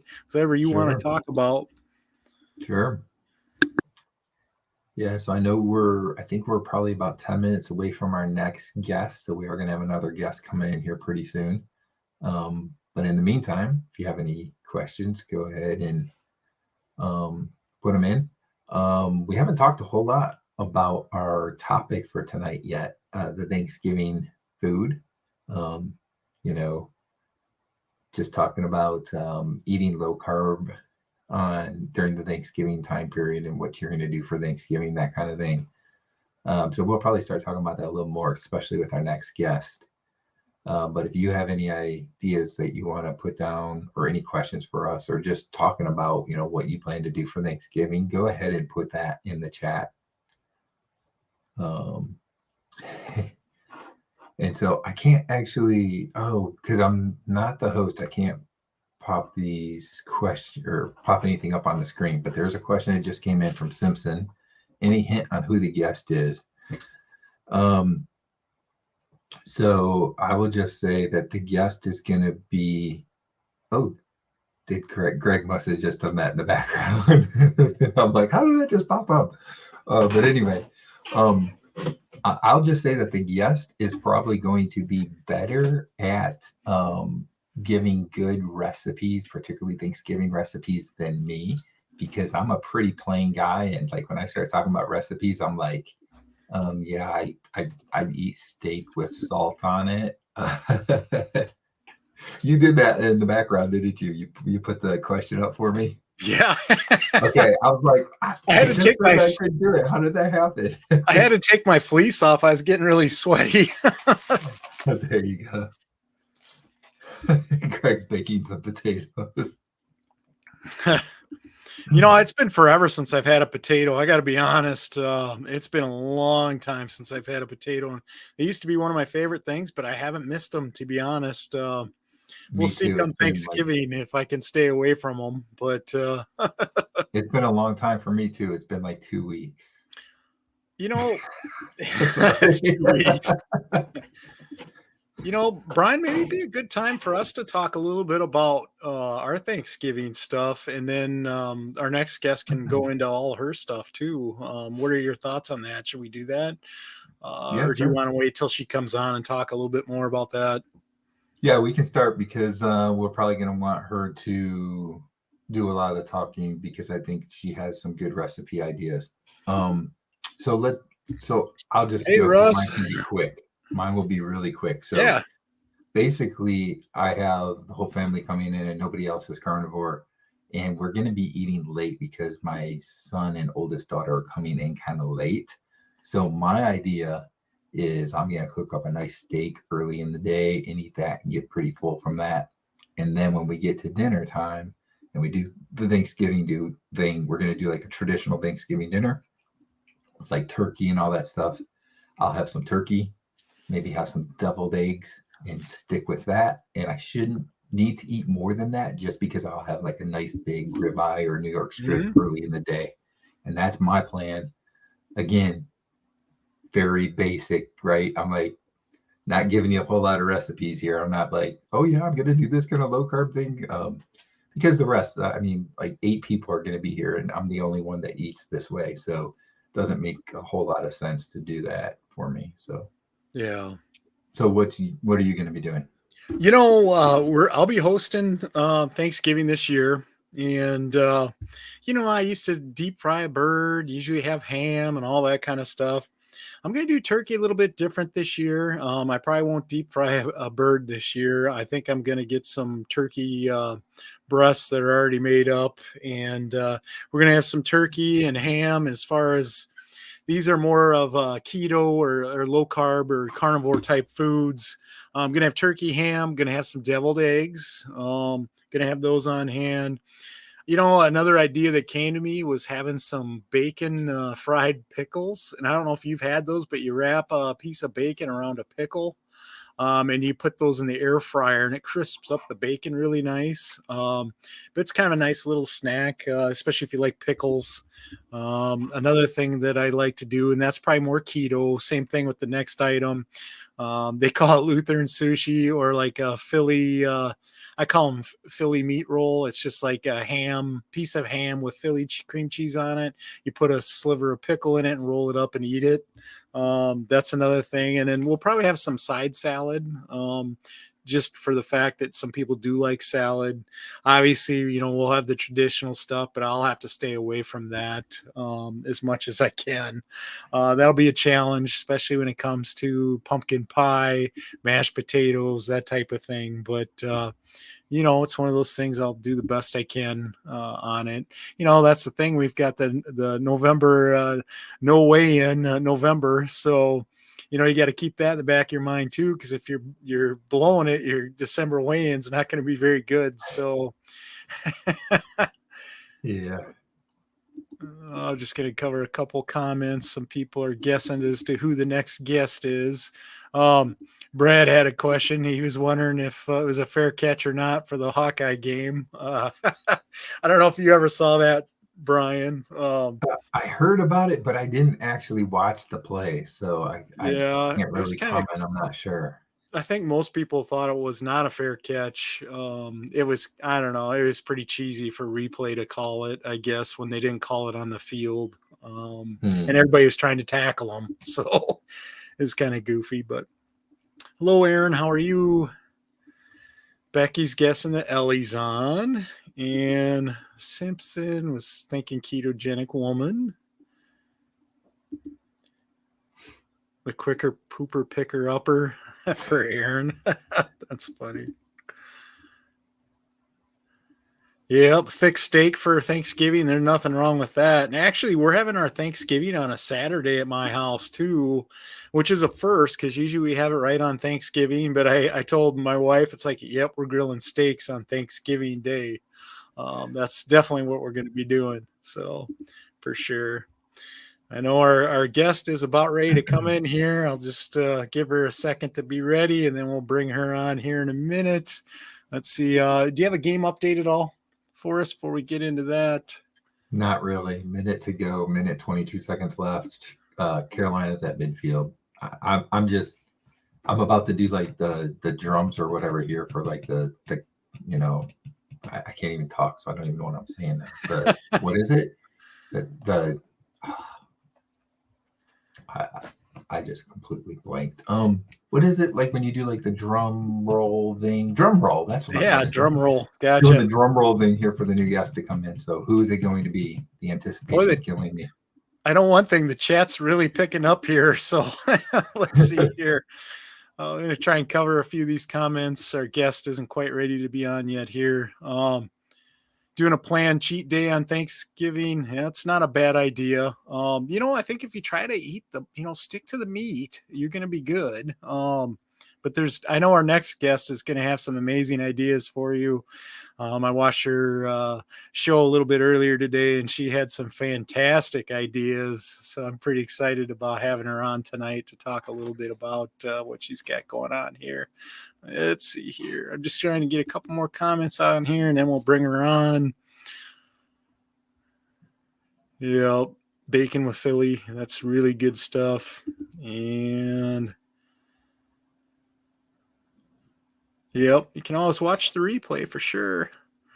That's for sure. It's a mystery guess. Yeah, it's always a mystery on the Low Carb Football Party. That's just the way it is. So let's see here. All righty. Sorry, guys. And without further ado, we're going to bring our guest on. And here she comes. Ellie! Hey. How are you doing? Are you muted? I took the tape off. Hi, guys. There you Hello. go. Hello, how are you tonight? I'm great. Are we winning? I don't know who's playing. Carolina's winning. Is that Sure. us? Is that Sure. okay? Yay. Yeah, we're winning. That sounds good. Awesome. So I see some familiar faces in the comments. Hello, my lovelies. Hello, hello. Yep, there's quite a few people on here. A lot of chat. Try to catch up here a little bit. So Ellie, why don't you tell us a little bit about yourself and tell us a little bit about your channel, and then we can talk a little bit more about Thanksgiving stuff here in a little bit. But maybe just tell people a little bit about your channel, who you are, and that kind of stuff. Okay, so my name is Ellie. I'm a mom and a wife. I have a 3-year-old daughter and a 1-year-old son, and we are a carnivore family. Trying my best to be a carnivore family. We'll get into that. So I suffered with obesity, boils, skin tags, depression, depersonalization disorder. I struggled with brain fog. I was so depressed that I didn't really leave my house for 5 years. Like I ended up, because of my panic attacks, I ended up like dropping out of college. I stopped working. Like my life that I had built up to try and be like a better person, like, with school and working and having, like a boyfriend, fiance, who's now my husband, it's like I was trying to build this life for myself. And then I just felt like I couldn't lose the weight. I wasn't good enough. I had a lot of negative thoughts. I relied a lot on emotional eating. Like the cake in the fridge was always like, come eat me. And I was like, okay, yeah, I had 3 slices, but that's okay. And so it just kept getting worse and worse with my weight. My heaviest weight was 240 pounds, which I kind of held well a little bit because I'm 5'7", but still very unhealthy. And all those ailments that I talked about. I had irregular periods. I know you're guys, but it's important to say. I had very irregular periods, and I was not living. Whatsoever. And then I found keto in late 2018, and everything changed. Like everything, like the weight started coming off. My depression lifted. I wasn't addicted to food anymore and sugar, and coffee. But I think I still drank coffee then, but I've kicked. Spoiler alert! I kicked it with Carnivore. But yeah, hi guys. Hi. So exciting. Like I actually just got off of with Lynn midlife carnivore. I was telling my story with her, so I'm like, it's like doing a double whammy, and I'm so glad to be here. So if I'm like a little flush, it's like, hi everyone. And so, but with keto, I lost like 53 pounds in 6 months. I was able to get pregnant. And then my doctor, it's really funny because I was just talking to Lynn about this. She was like, but let me say it first because I'm getting ahead of myself. I was able to get pregnant with my husband. We had been trying a long time. My periods had gotten better with keto and every health overall. And then the doctor said, you need to stop keto because you're going to harm your baby. And I took that as gospel. I was like, okay, I have to stop. And like I had meat aversion. I was like, oh, this is why I can't eat meat. And, like just like all the bad thoughts. And, the sugar addictions came back. And so I had my daughter. Luckily, she was healthy. I had my son over a year and a half ago, very healthy. And I found Carnivore this year. I'm like on day 191. And I'm currently, from my heaviest, I'm like about 70 pounds down. So I'm in the low 170s. Thank you. That's great.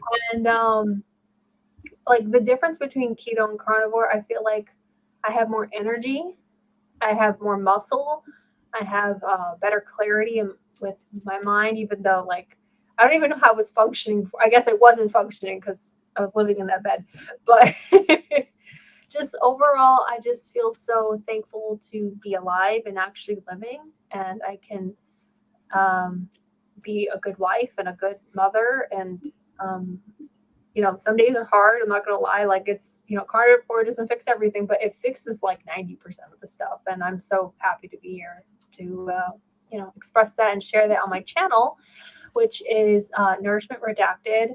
And the name kind of came to me. I kept seeing the word nourishment around and I was like, yes, carnivore is nourishment. And I was inspired from Homestead Hal Carey's 30-day carnivore video where he was like, you should make a YouTube channel. You should tell people, don't forget your pain. And I was like, I don't want to forget my pain because I'm feeling so good. So I decided to do that. And that night I had a dream where I was reading this big medical tome. I always say tome, like a big, large book. And all of a sudden, like the important information about fat and everything was becoming black lined, redacted. And so like I woke up and I was like, the nourishment has been redacted. It sounds so corny, but it's true. And I felt my heart being pulled. And so I was like, I have to share this.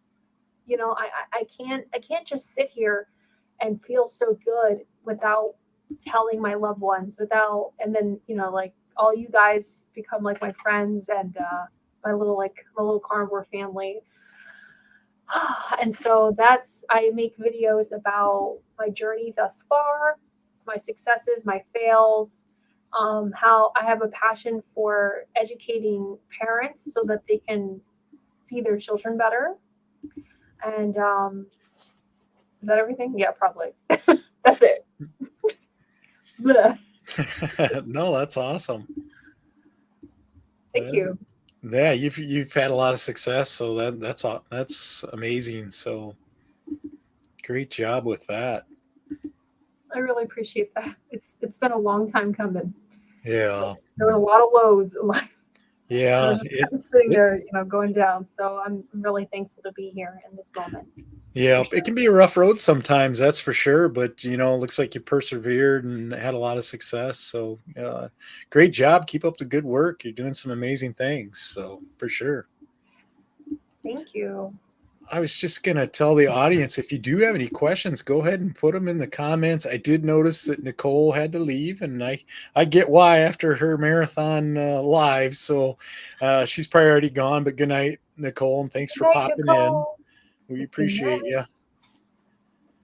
And let's see here. I want to make sure I didn't miss any questions in the comments here. Brian, did you have any questions for Ellie at all, or a football update? I guess that would be a good time for that.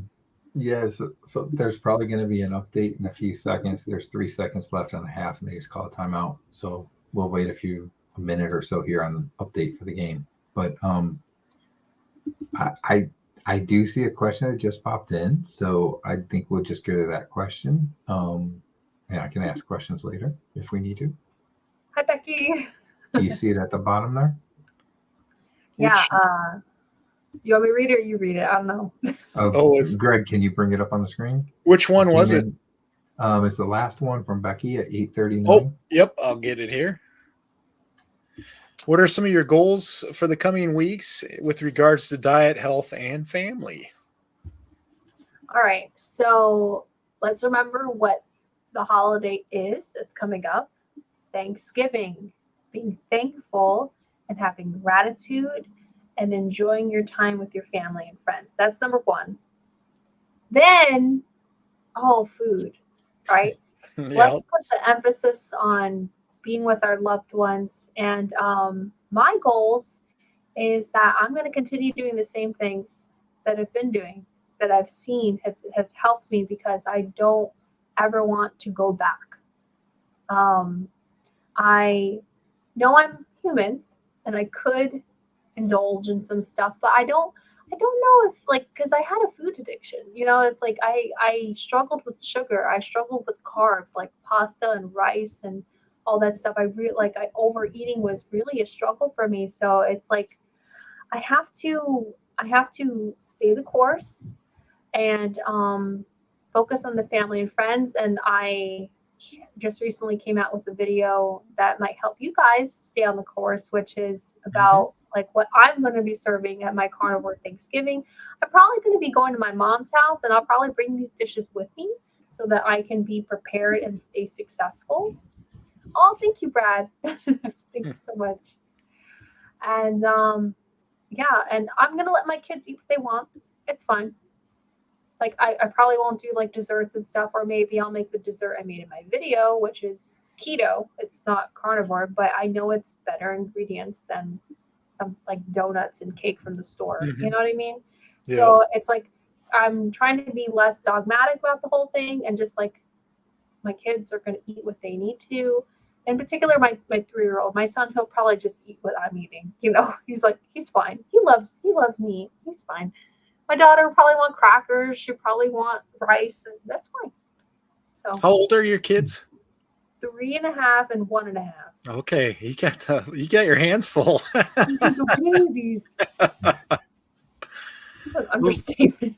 Those are fun times. Don't ever wish they were bigger though, because next thing you know, they're grown up and out of the house. I mean, yeah, it happens fast. I can attest to that. Yeah, I completely agree. Like, it was so funny. Like, something stressful happened today, and I kind of like stepped away just to have like a moment to breathe. And I was like, these are the best years of my life. Mm-hmm.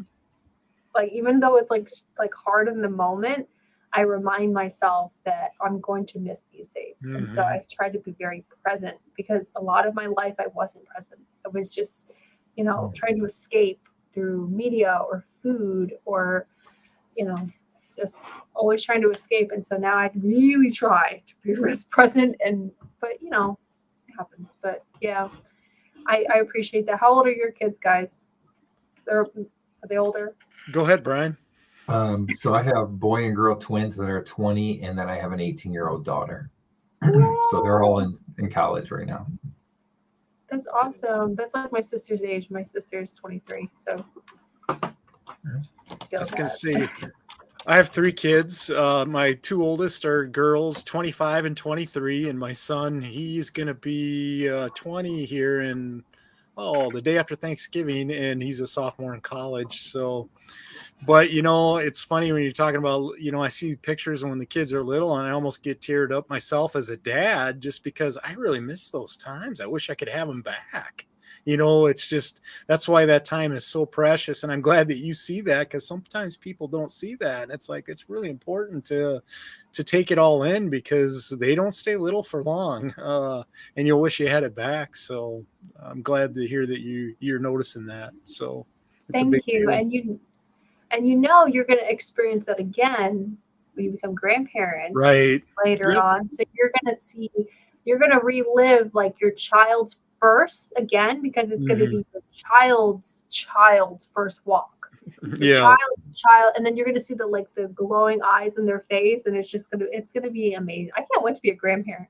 I can't wait, but I'm excited, like getting gray hair, and I like the idea of the cycle of life and the things that come with it. You lose some, but then you gain other things. Like, You're not going to have, when your kids have grandkids, you're not going to be, up all night with them. So it's pretty good. Yeah, it'll be fun as a grandparent. You spoil them and then send them home.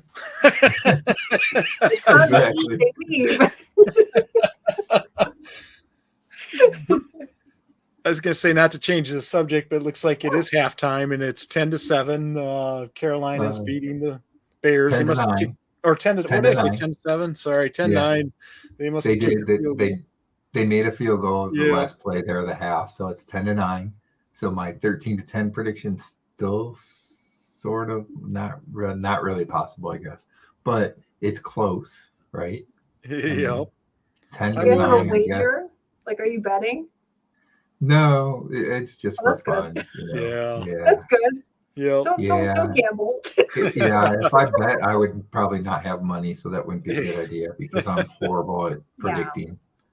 I'm horrible at predicting games and choosing the winner and stuff. So Okay, we'll cool. see.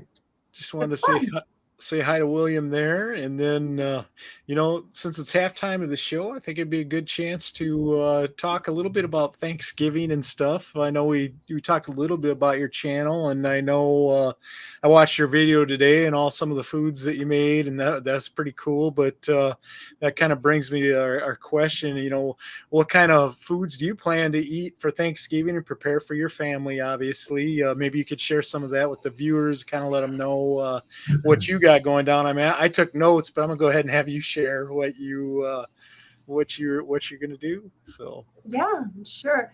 So I know that we're going to my mom's house. So these are going to be foods that I bring with me, and then there's going to be foods that are going to be waiting for us at home, right?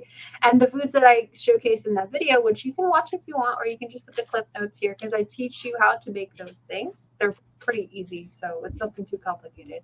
But so I learned about a cut of meat called sirloin cap, aka picanha. Everyone's talking about picanha. It's so good. It's just like the fat cap of the sirloin, and it's beef, and it's so easy to make with the technique. And I learned it from Christy from Eating Wellness.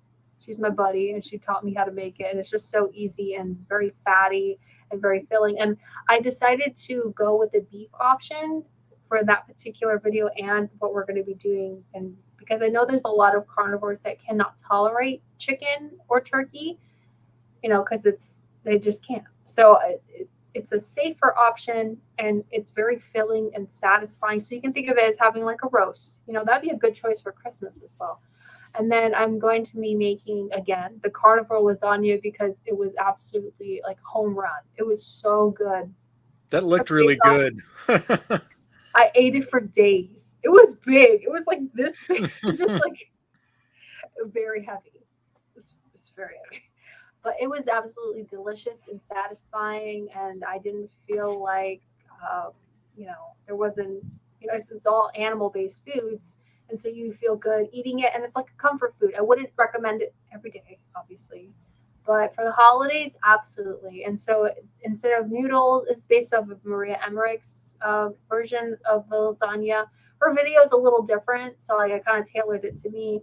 But she uses, and I used turkey slices instead of noodles. And we made our own homemade Alfredo sauce, cream-based sauce. And then, you still have like the mozzarella, and I did ricotta because that's what I grew up eating. But you can do cottage cheese as well. And you just layer it all up, and delicious and golden bubbly. And so those are going to be like the main staples because I know there's going to be more food in my mom's house. Maybe I'll have some turkey. I'll have to stay away from my mom's stuffing because I love it, but it's very processed. It's not whole food. It's very processed. So yeah, those are kind of like the foods that I'm going to be focused on. And I also made like an appetizer and a dessert, but you can go watch the video right now. Those are not essential. The main courses. Those look good too. I won't spill the beans because you can go over to her channel and check it out. Because like I said, I enjoyed the video, and you made a lot of amazing food and stuff. So that looks really good.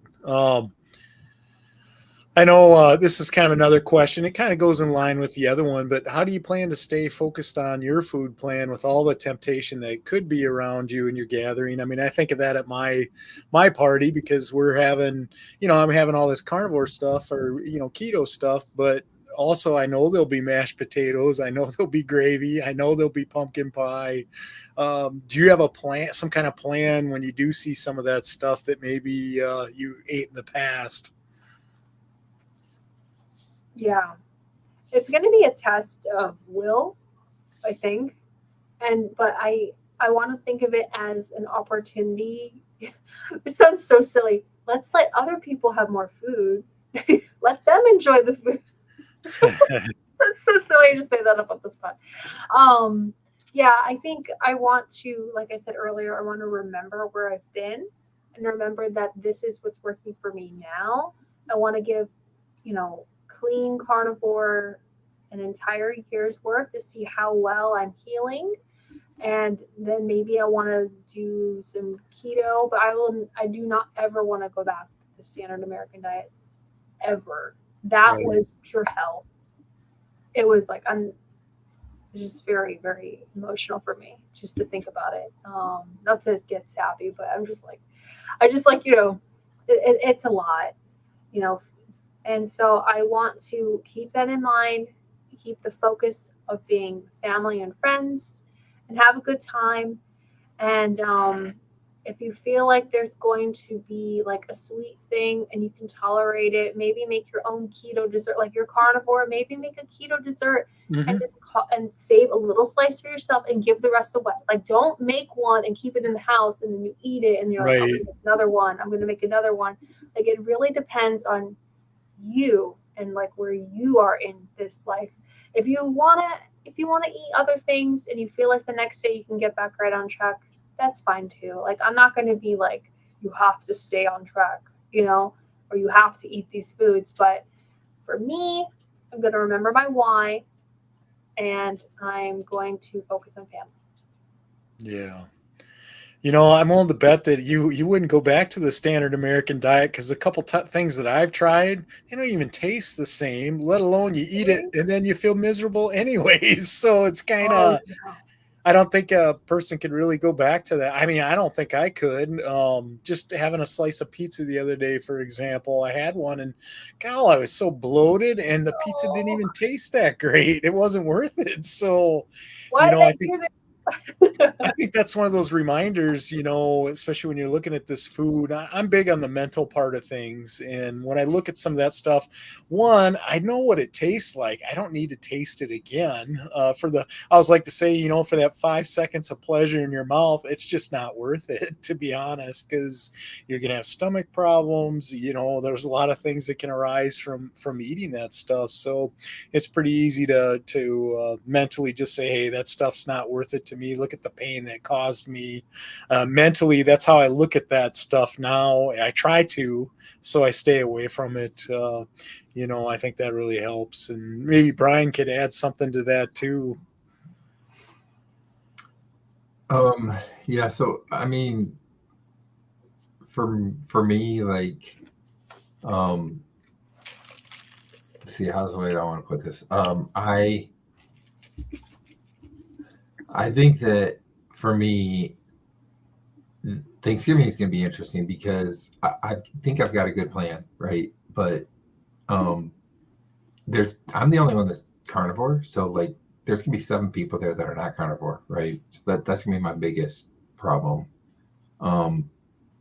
There's gonna be all kinds of standard Thanksgiving type of meal right there. So, but for me, I'm the type of person that like if I have something that I shouldn't, I really struggle with cravings after that.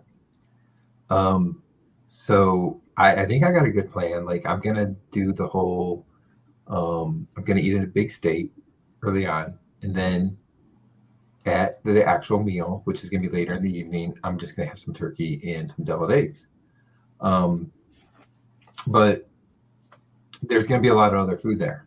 So hopefully my idea is I'm gonna be too full from what I'm eating that I'm not gonna want to eat that stuff.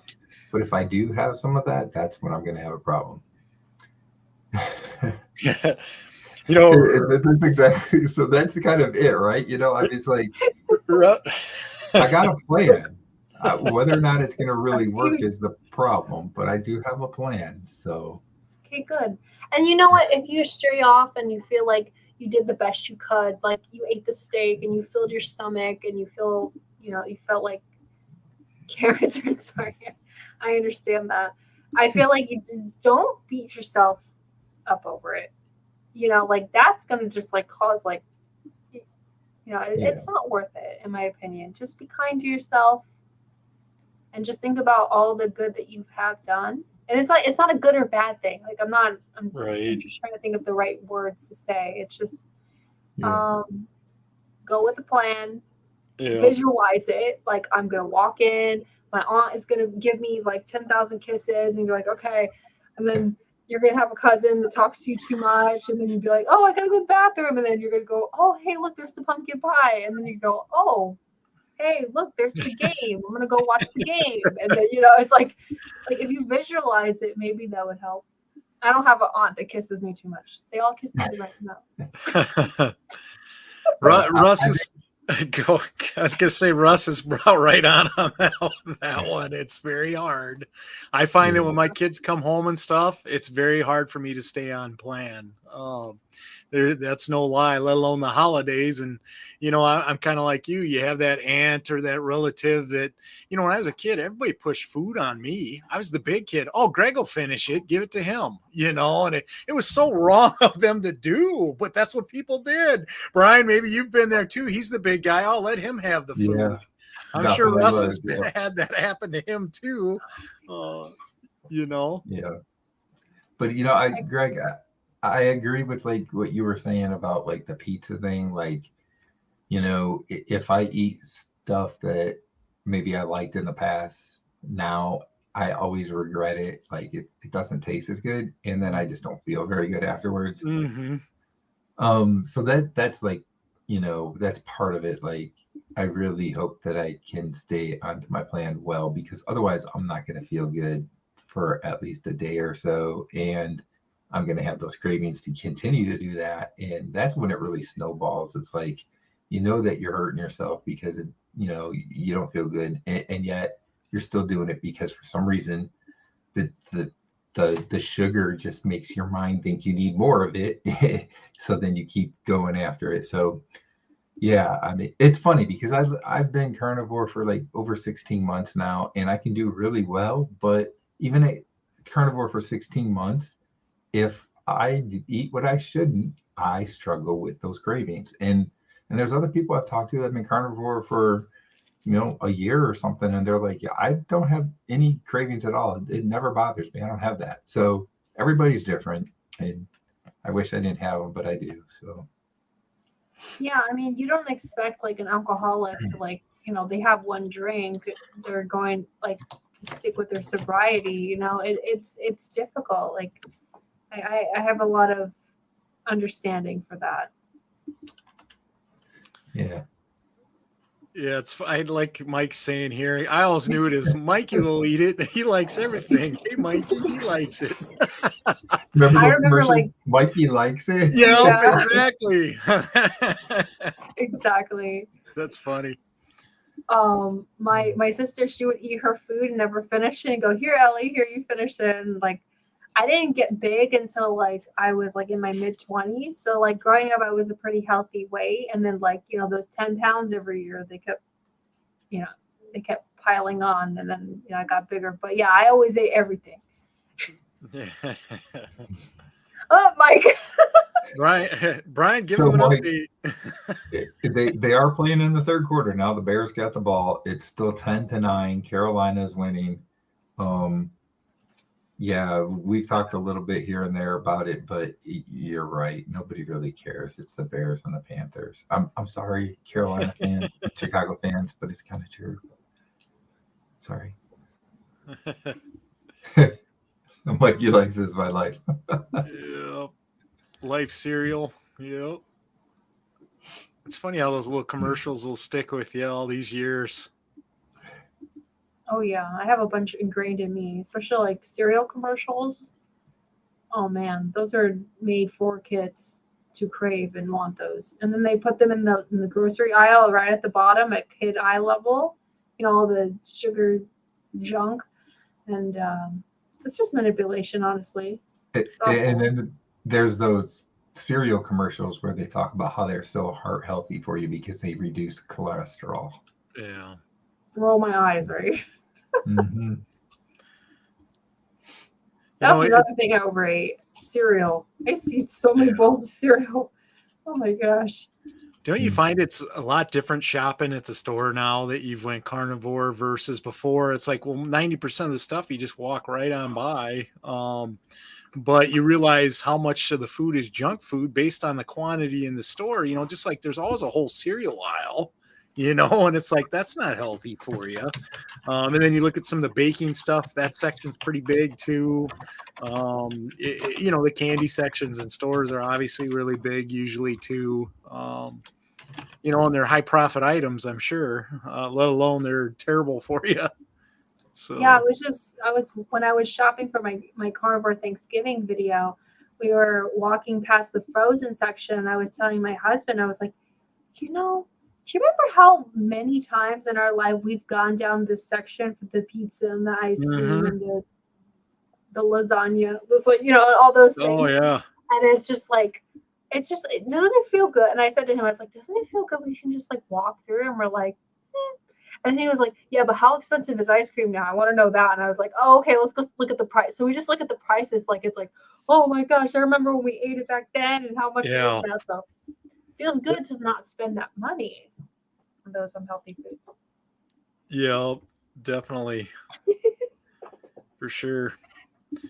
Oh, Gail gave me an update on the Minnesota Wild game. It looks like they lost again. I usually miss their games because it usually seems like it's Thursday night, and Tuesday night I'm usually doing an interview or something. So I haven't been. There's plenty of hockey season left, though. I mean, that just started, so I'm not too worried about that, I guess. I noticed. Yeah, you've definitely got some goodies that you're making for Thanksgiving, and I just recommend the viewers to make sure you go over and check out that video she dropped today. It was today that you dropped it, right? For your different yesterday or yesterday. Okay, yeah, I watched it today new. anyways, but make sure you go over and check that out. She's got some great ideas. You do a really good job with editing your videos.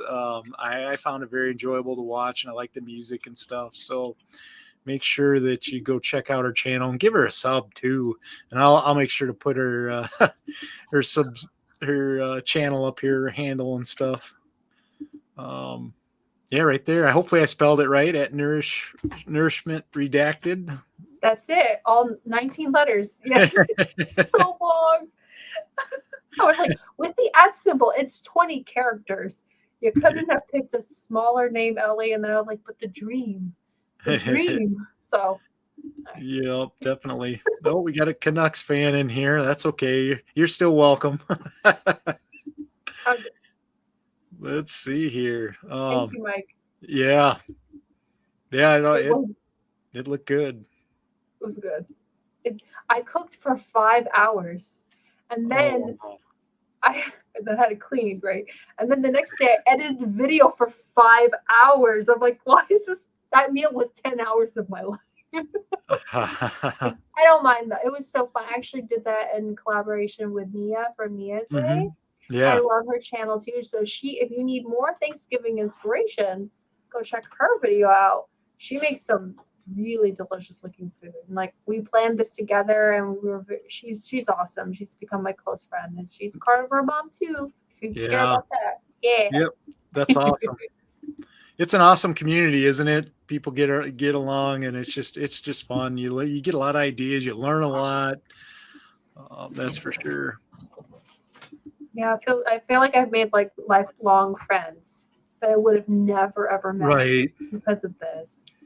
And it doesn't matter like age or like where you live. Right. It's just like we have this connecting quality of like improvement of life. That it's just like. It's just, I don't know. It's a deeper connection than like pleasantries and people you would meet in your, I don't know. It just seems deeper, the kind of friendship. Yeah, definitely. Brad was just saying that they say to shop the outside walls of the grocery store for the healthy stuff, which is true with the exception of the bakery area. Yep, for sure. Makes sense. Yay! Carnivore Moms Unite. I'm trying to find as many carnivore moms as possible so they can come on to my Mother Knows Best live stream. There you go. So we can talk all things kids and mamas and parents.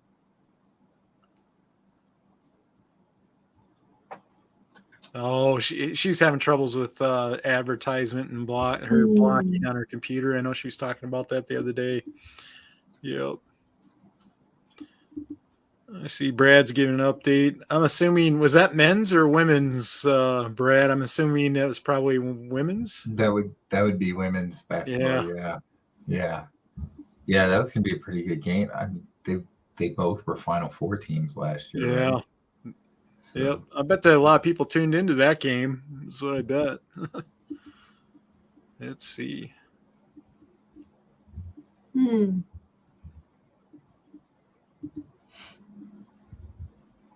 could do that. Yep. I'll check my email quick here, Russ. I'll let Brian talk a minute while I do that. okay. Boy, I just got back. I had to step away for a minute, so I'm like, oh, that's still out of okay. sorts here. Okay. So I'm talking, and I really have no idea what I'm talking about right now. So, Oh, fill the dead air. You know what though? I'm glad that we're using the Thanksgiving topic right now, because when you think about it, this is Thursday. It is actually 2 weeks away. It's hard to believe, but we're just 2 weeks away from Thanksgiving, which means we're like a month and a half from Christmas and the end of the year. This year has gone by so fast, hasn't it? Yeah, but I feel like it's like been the best year of my life. Well, yeah, I mean, eating this way, it is, it's like, I can't believe how much better I feel with eating this way. It's amazing. So there's a lot of comments coming up, and I can't really pull them up because. Sorry, guys, I'm back now. So let's see here. Okay. Yep, we saw that one. I kind of BS my way through that one. You're fine. Hi. Hey, John, how you doing? Nice to see you, John. Can't run Firefox anymore. Firefox. Perfect. So I know you're working on your Thanksgiving dinner and some of the specials, and you're talking about your other person that you kind of planned together to do some of that. Is there any other projects and stuff that you're working on coming up for your channel? So I run 2 live streams. So the first one we do is Linus Lifestyle Live. We go live with Christy from Eating Wellness and Lindsay from Lindsay Lexus, her channel. And we have a meat-based eater. It could be low carb all the way up to carnivore or lion diet. And we invite them on to talk about women's issues and just because we felt like there was a little bit of a gap in the carnivore space and people seem to really like it. We tell the story, their story, and we get deep, we get personal, and we give them a shout out, and it's really fun to make that connection with those ladies. And like I said earlier, I have a soft spot in my heart for the children because I grew up being a child addicted to sugar.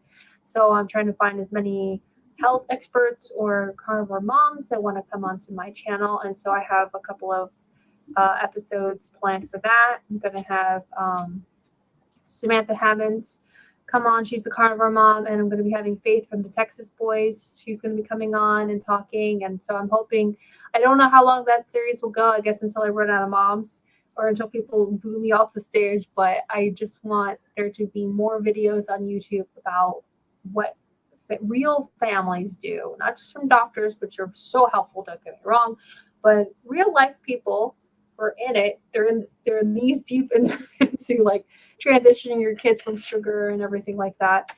And so that's Mother Knows Best, and that comes out whenever I can. That's not like a weekly scheduled thing. And I'm trying to just make sure I post at least 1 video a week. just to talk about my progress on carnivore, and I like to talk about mental health, and I like to talk about spiritual health, and I like to keep it silly and goofy or really depressing. So whichever one's your jam, it's fine. You'll find something. It's not always depressing, but the first few videos I cried a lot. I made a joke saying I should change my name to like the crying carnivore, because I was going through a lot of emotional like healing, and it feels good to cry. When Crying is a sign of, crying is really a sign of strength, to be honest. I believe that wholeheartedly, especially as I've went along on my own journey and helped other people, and it really is a sign of strength. So there's nothing wrong with that. Brad, let's see, he's the healthiest year of his 33 years as a type 1 diabetic. He's had a good year. He's lost quite a bit of weight and feels pretty good. That's awesome. Yeah. And then let's see here. My camera's so being silly. It's acting up a little bit. Just give it a good whack. Come on, camera. It's working overtime. Come on. Brian's wasn't working earlier either. There we go. I had to blink. I had to take a nice long breath.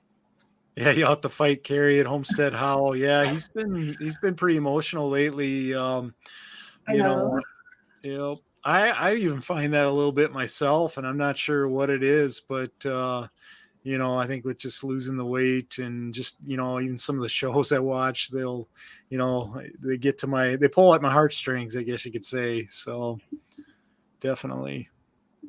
Have you noticed that at all, Brian, at all? You tend to be a little more emotional now, or?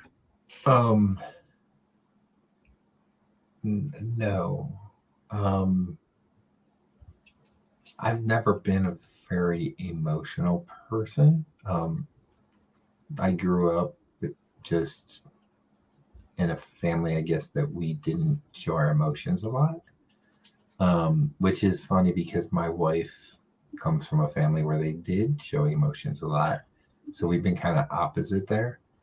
So for me, if anything, I think that maybe I don't know if this makes sense, but that maybe I guess happy is an emotion. So I can say outside of happy, I don't have other emotions. I'm not like, so I did have it wasn't bad, but I did have minor depression before. So I was sad in different things and stuff like that. And I don't have any of that anymore. So I don't know if that kind of makes sense. I don't have, so to me, I'm kind of thinking I'm not as emotional, that type of thing. And I've never been one to really show a lot of emotion anyway, but I don't know.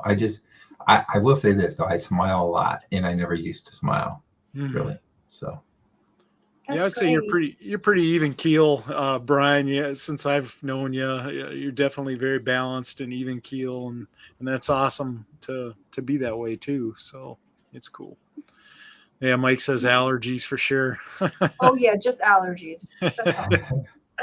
Excuse me. I was gonna say, do you feel like do you think about situations more logically versus with your feelings?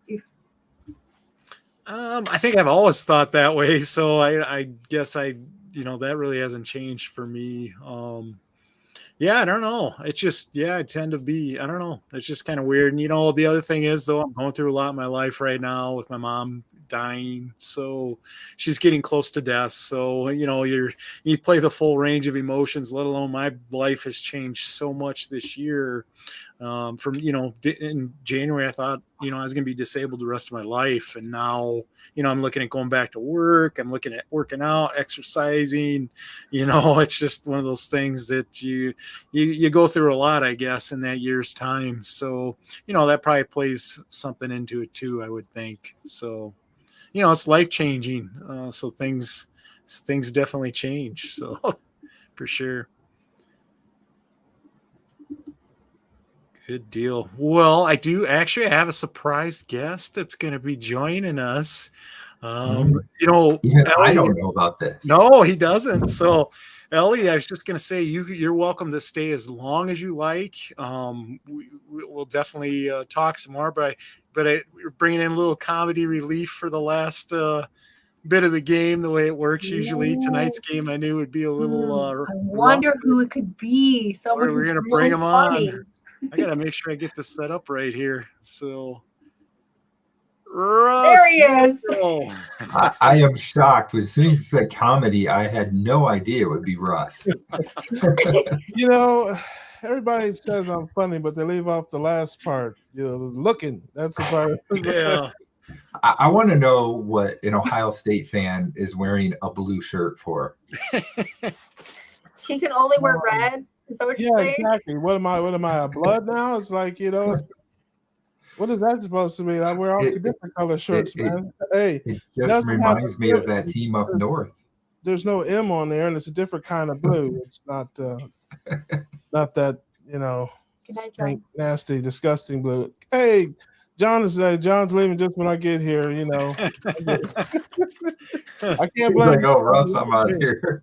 Hey, listen, a lot of people leave when I come in the room. I don't blame them. Hey, Cindy, how's your sister doing? I hung out with Cindy a little bit, and her sister and her niece at Keto Palooza. We were on the winning team. They played the name that tune, and Amy, and there was another lady too. I can't say. But anyway, they were on the team. We won. I contributed absolutely nothing to the team. I did not deserve the little trophy they gave me. I contributed nothing. Zero. I helped none. But hey, you know, that's how it goes when you're on a team. You know, sometimes you get a trophy when you win, even though you didn't do anything. So Jenny, yes. Amy and Jenny. But isn't your sister's name Deb?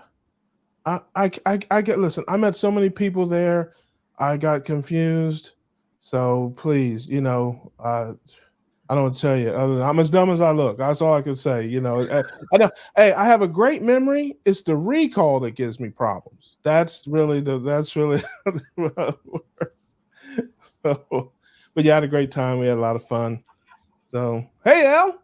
I love Elle. She's the best. Love her. Such a sweet, sweet soul. Thank Great you. Story. Great energy. I love it. Like and subscribe to everybody. You know, I'll say this. I think, Ellie, you've really grown from when you first came on YouTube. I remember seeing you early on. You were kind of quiet, a little shy and timid, but now you're kicking it back with anybody, and that's awesome. So you've grown as a person. Absolutely. That's the happening. Hey, listen, that's the power of family. Yeah. That's the power of community, family, support. You know, it brings out the best in you. You know, I mean, most of the time. I got some family I want to chop in the throat, but we're not talking about that today.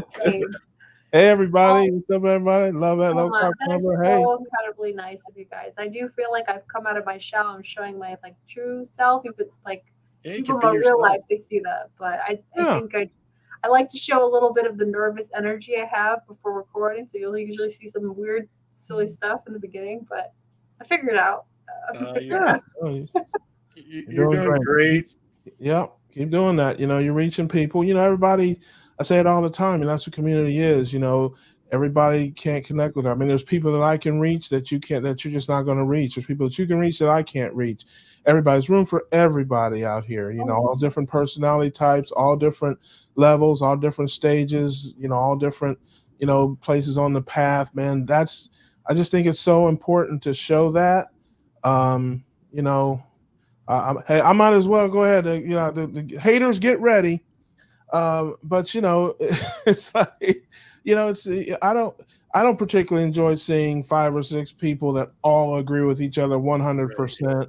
Just pat each other on the head. It's like, well, what do you think? Well, I think the sky is blue. Well, what do you think, Jim? Blue. Fred? Blue. Al? Blue. I want to see some different opinions, some different thoughts, some different ways of doing things, you know, and to me, that's the strength of our lifestyle. That's what's beautiful and unique about our lifestyle, is that we all do something a little differently. You know, certainly we have our core things that we all, you know, believe in, but there's just, you know, you can find your own path in this way of living, as opposed to other programs where you've got to do exactly this on exactly this day and exactly these points and exactly these dinners. And, that's not, so that's just my thought about it. So, I will, let me see, 3, 2, 1. I'm sure my inbox will be filled with, There's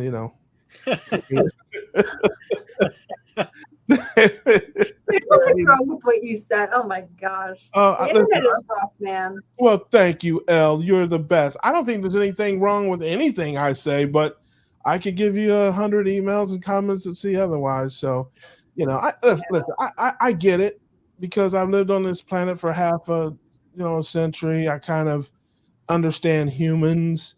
Human beings have a need and a desire to kind of segregate themselves into their groups. I'm a this, I'm a that, I'm from here, I'm from there. And after they do that, then the next logical step is to rank yourself. So I'm a this and I'm better than those, or I'm a that and I'm better than these. It's just human nature.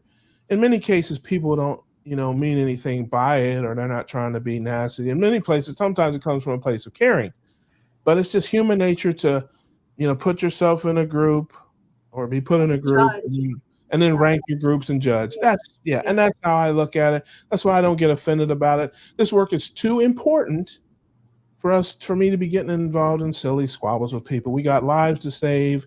We got sick and dying people that need our message. Mm-hmm. I don't have the time, energy, or desire to get into silly arguments about stevia and,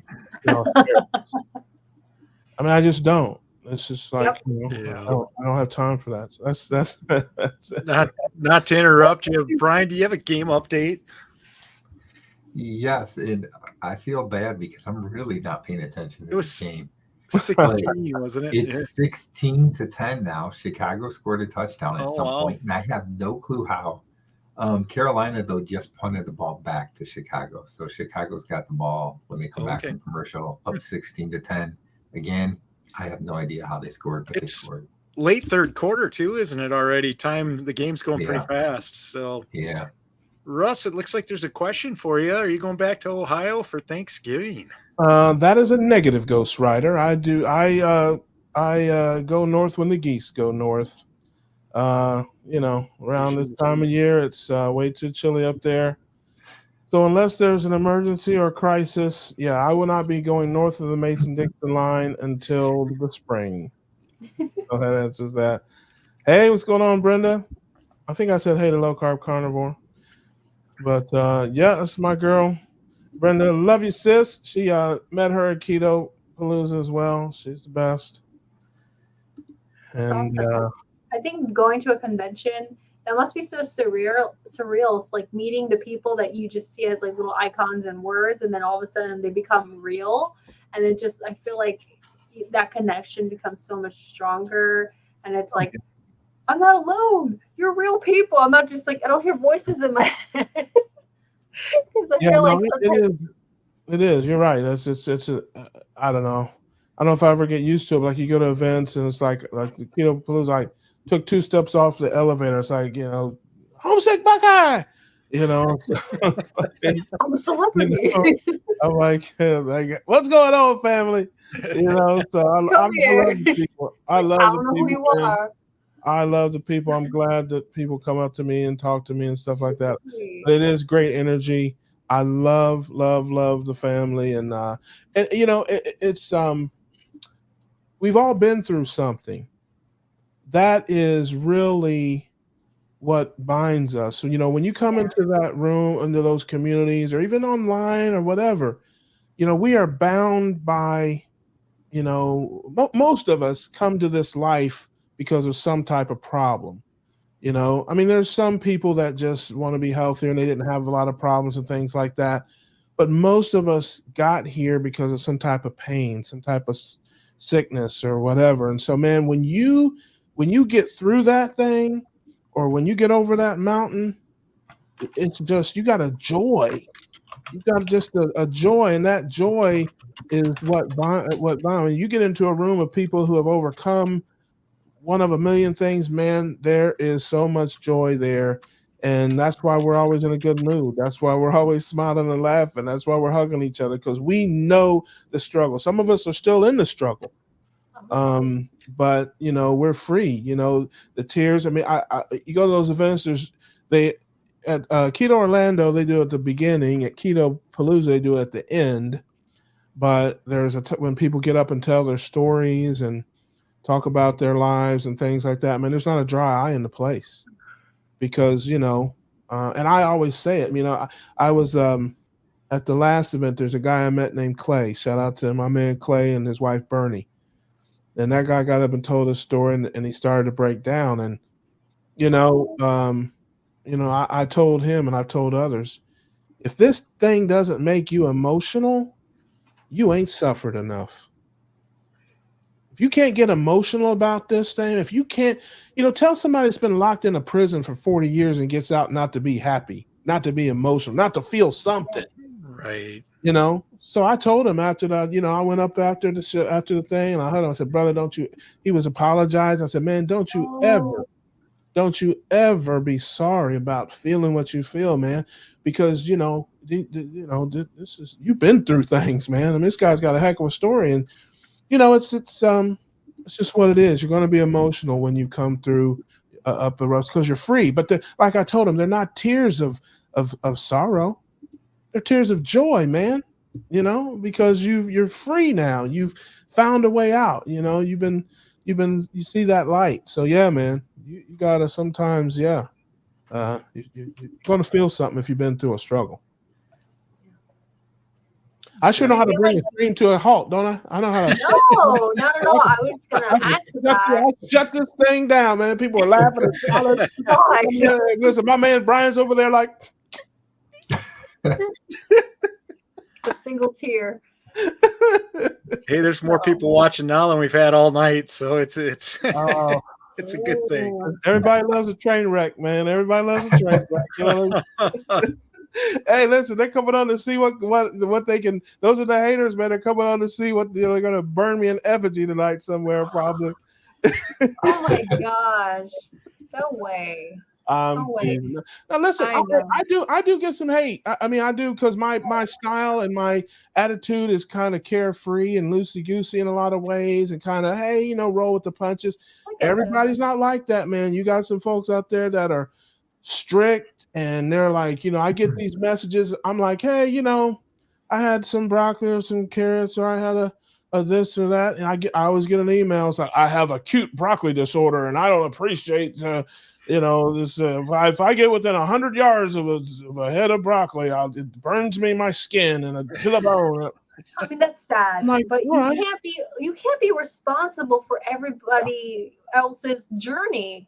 Yeah, the way it comes down to is that you're here to share your story, what works for you, and you have the heart and the capacity to be able to take in other people's feedback and try your best to help them. But if they don't like your style, maybe they should just try to be a little bit more open-minded. Go, oh, this works for him. I know it doesn't work for me. And it'll solidify how they want to go about their health journey.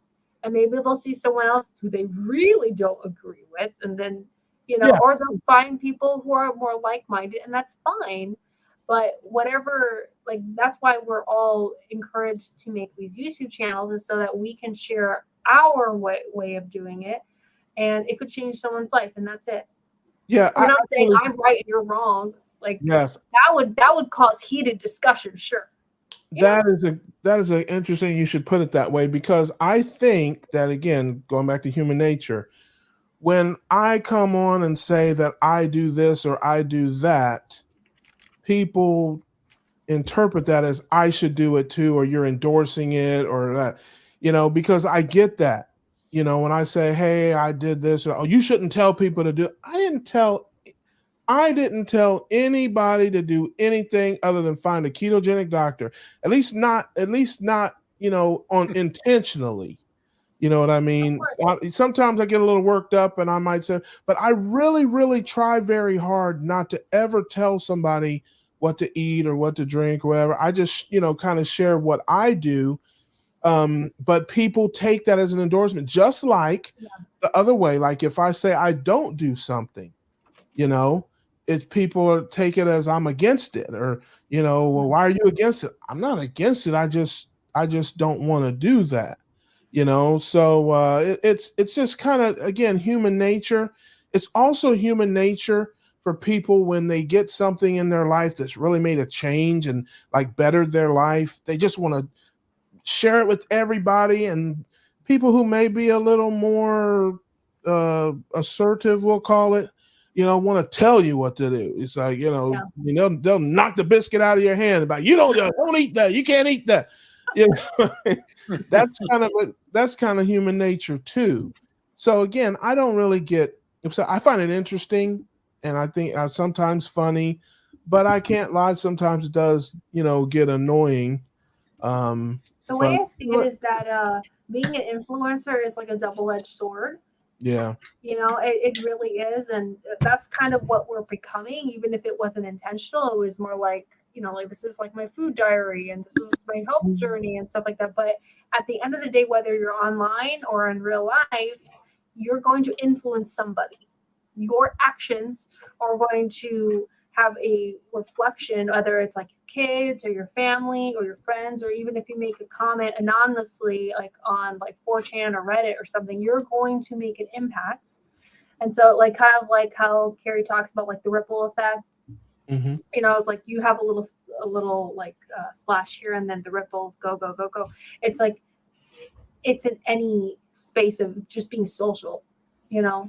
And so it's just how it is. And I just hope that people can take a breath and try their best to just be open-minded. That's all. Yeah, and I think it's good to talk about it sometimes too, because hey, Mary Bell, that's my girl. How you doing, sis? I think it's important to talk about it a little bit too, because Adam Lacey, shout out to my man Adam, he's on the cookout with me. He said one time to me, because I was telling him about some of the snarky comments or whatever I got. Yeah. I was like, people know me. They know how I am. They know my philosophy and that kind of stuff. I mean, and he was like, well, Russ, he said, you'd be surprised how many people, they don't go back and look at your old videos. They don't know, kind of how you start or what your overall philosophy is and kind of where you are in the space. They just may see you on a live stream, or they may see you somewhere. Yeah. And then they just subscribe because maybe you told a joke, you thought you were funny, or you sang a song or did something. They don't really know much about you other than just what they saw and they did. So then when they see that video and they're talking about eating White Castles, they're like, oh, what kind of keto guy is this? I get it. So I mean, but my overall theme, if there's people out there that don't know, is live your life. I mean, you have to find your way in this thing.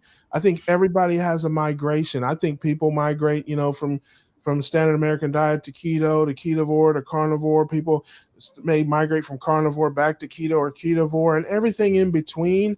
And depending on your age, depending on your activity level and your life and your medical issues, you got to just find your sweet spot, find where you feel the best, find what's easy for you to do, easy for you to maintain and sustain, because that's ultimately where, your success comes from. And I'm fortunate. I'm so blessed and so lucky that I didn't have a lot of problems. I didn't have any problems that I knew of when I came into this life. I just was heavy.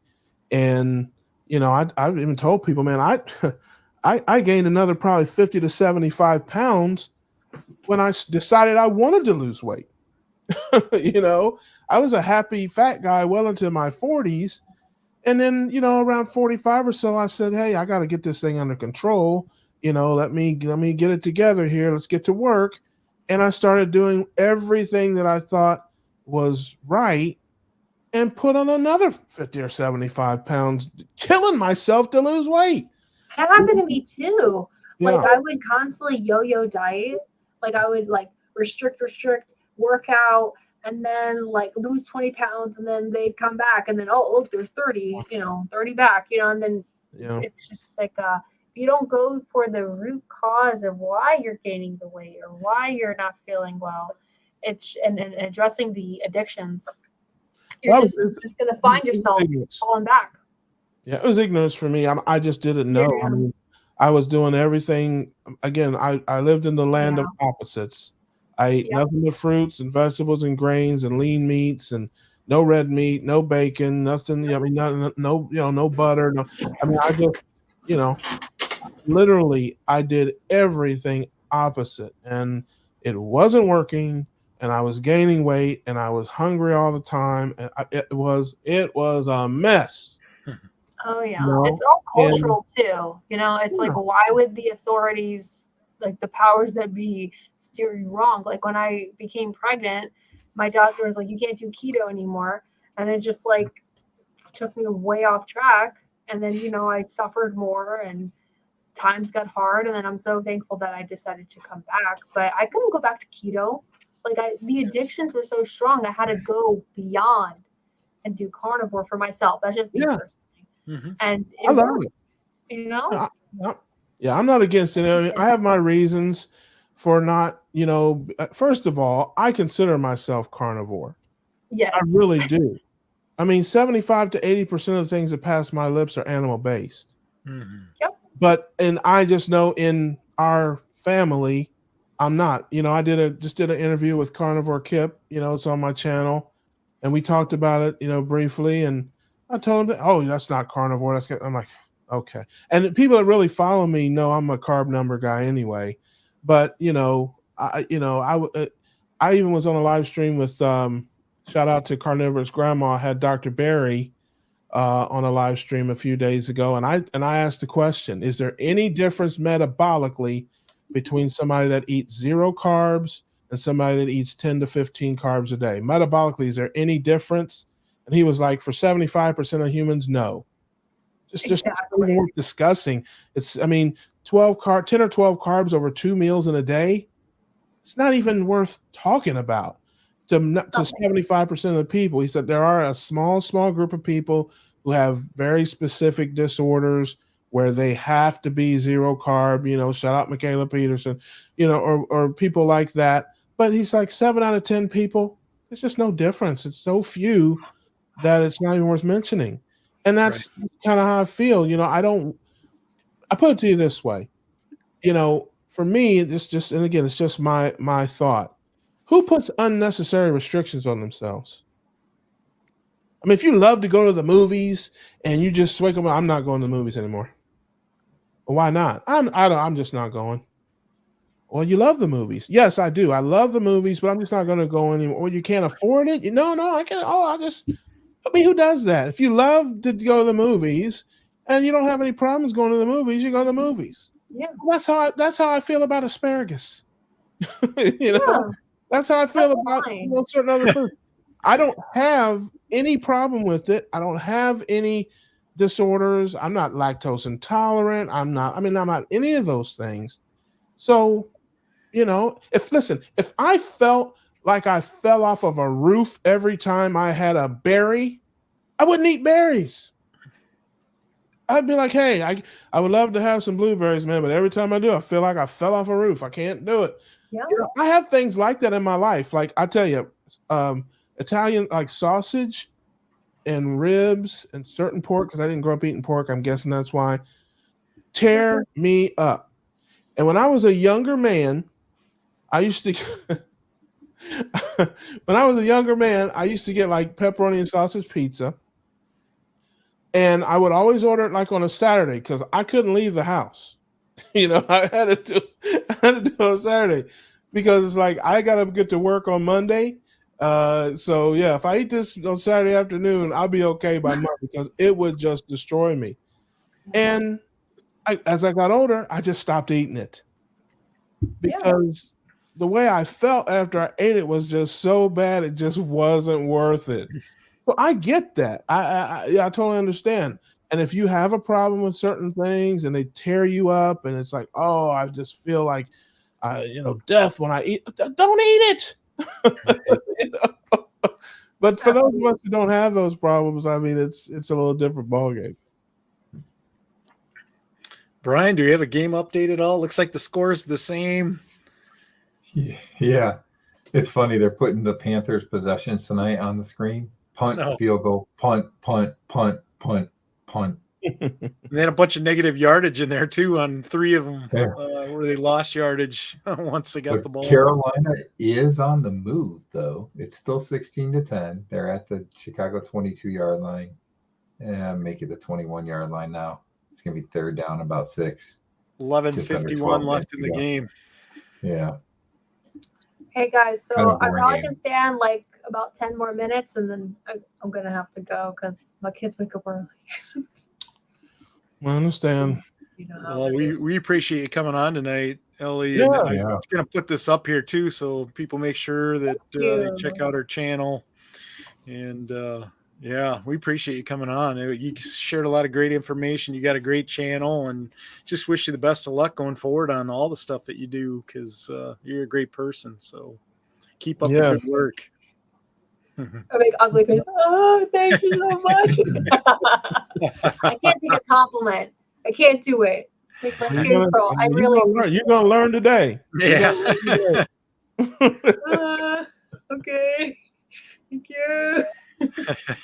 All you gotta do is a thank you. A simple thank you. It's all you gotta do. You're right. You're right. I'm just being silly.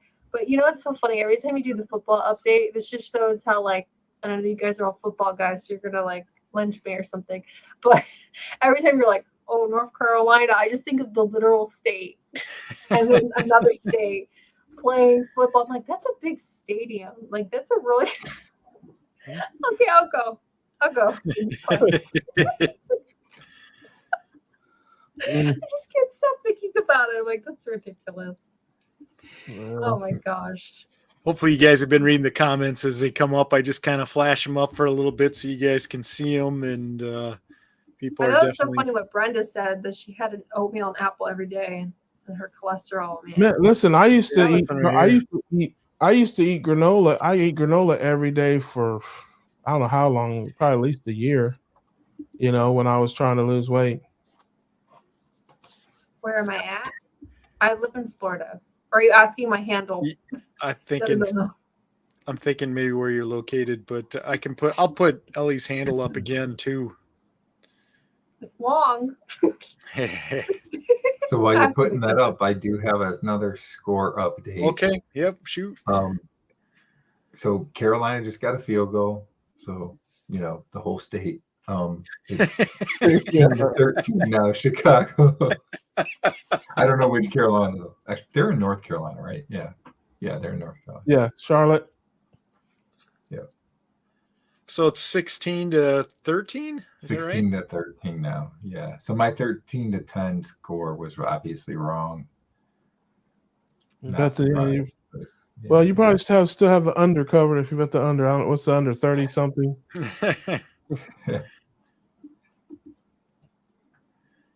For those of you that don't know or came on, we had Dave Mack on earlier tonight for a little while. Yeah. So I love Dave. You know, if you tuned in late, you might want to watch the replay of this, because Dave Mack was on for, I don't know, roughly 40-45 minutes. Love that. So it's nice to have him on. And yeah, so we got a great group of people in here tonight for sure. A lot of great people watching it. Yeah. You got a group of great people, and then me. That's we got the best looking guy on YouTube in here tonight. Yeah, that's right. Along with me and you, Greg. That's funny. Yeah, man. I'm just kidding. Oh, That's man. me. Yeah.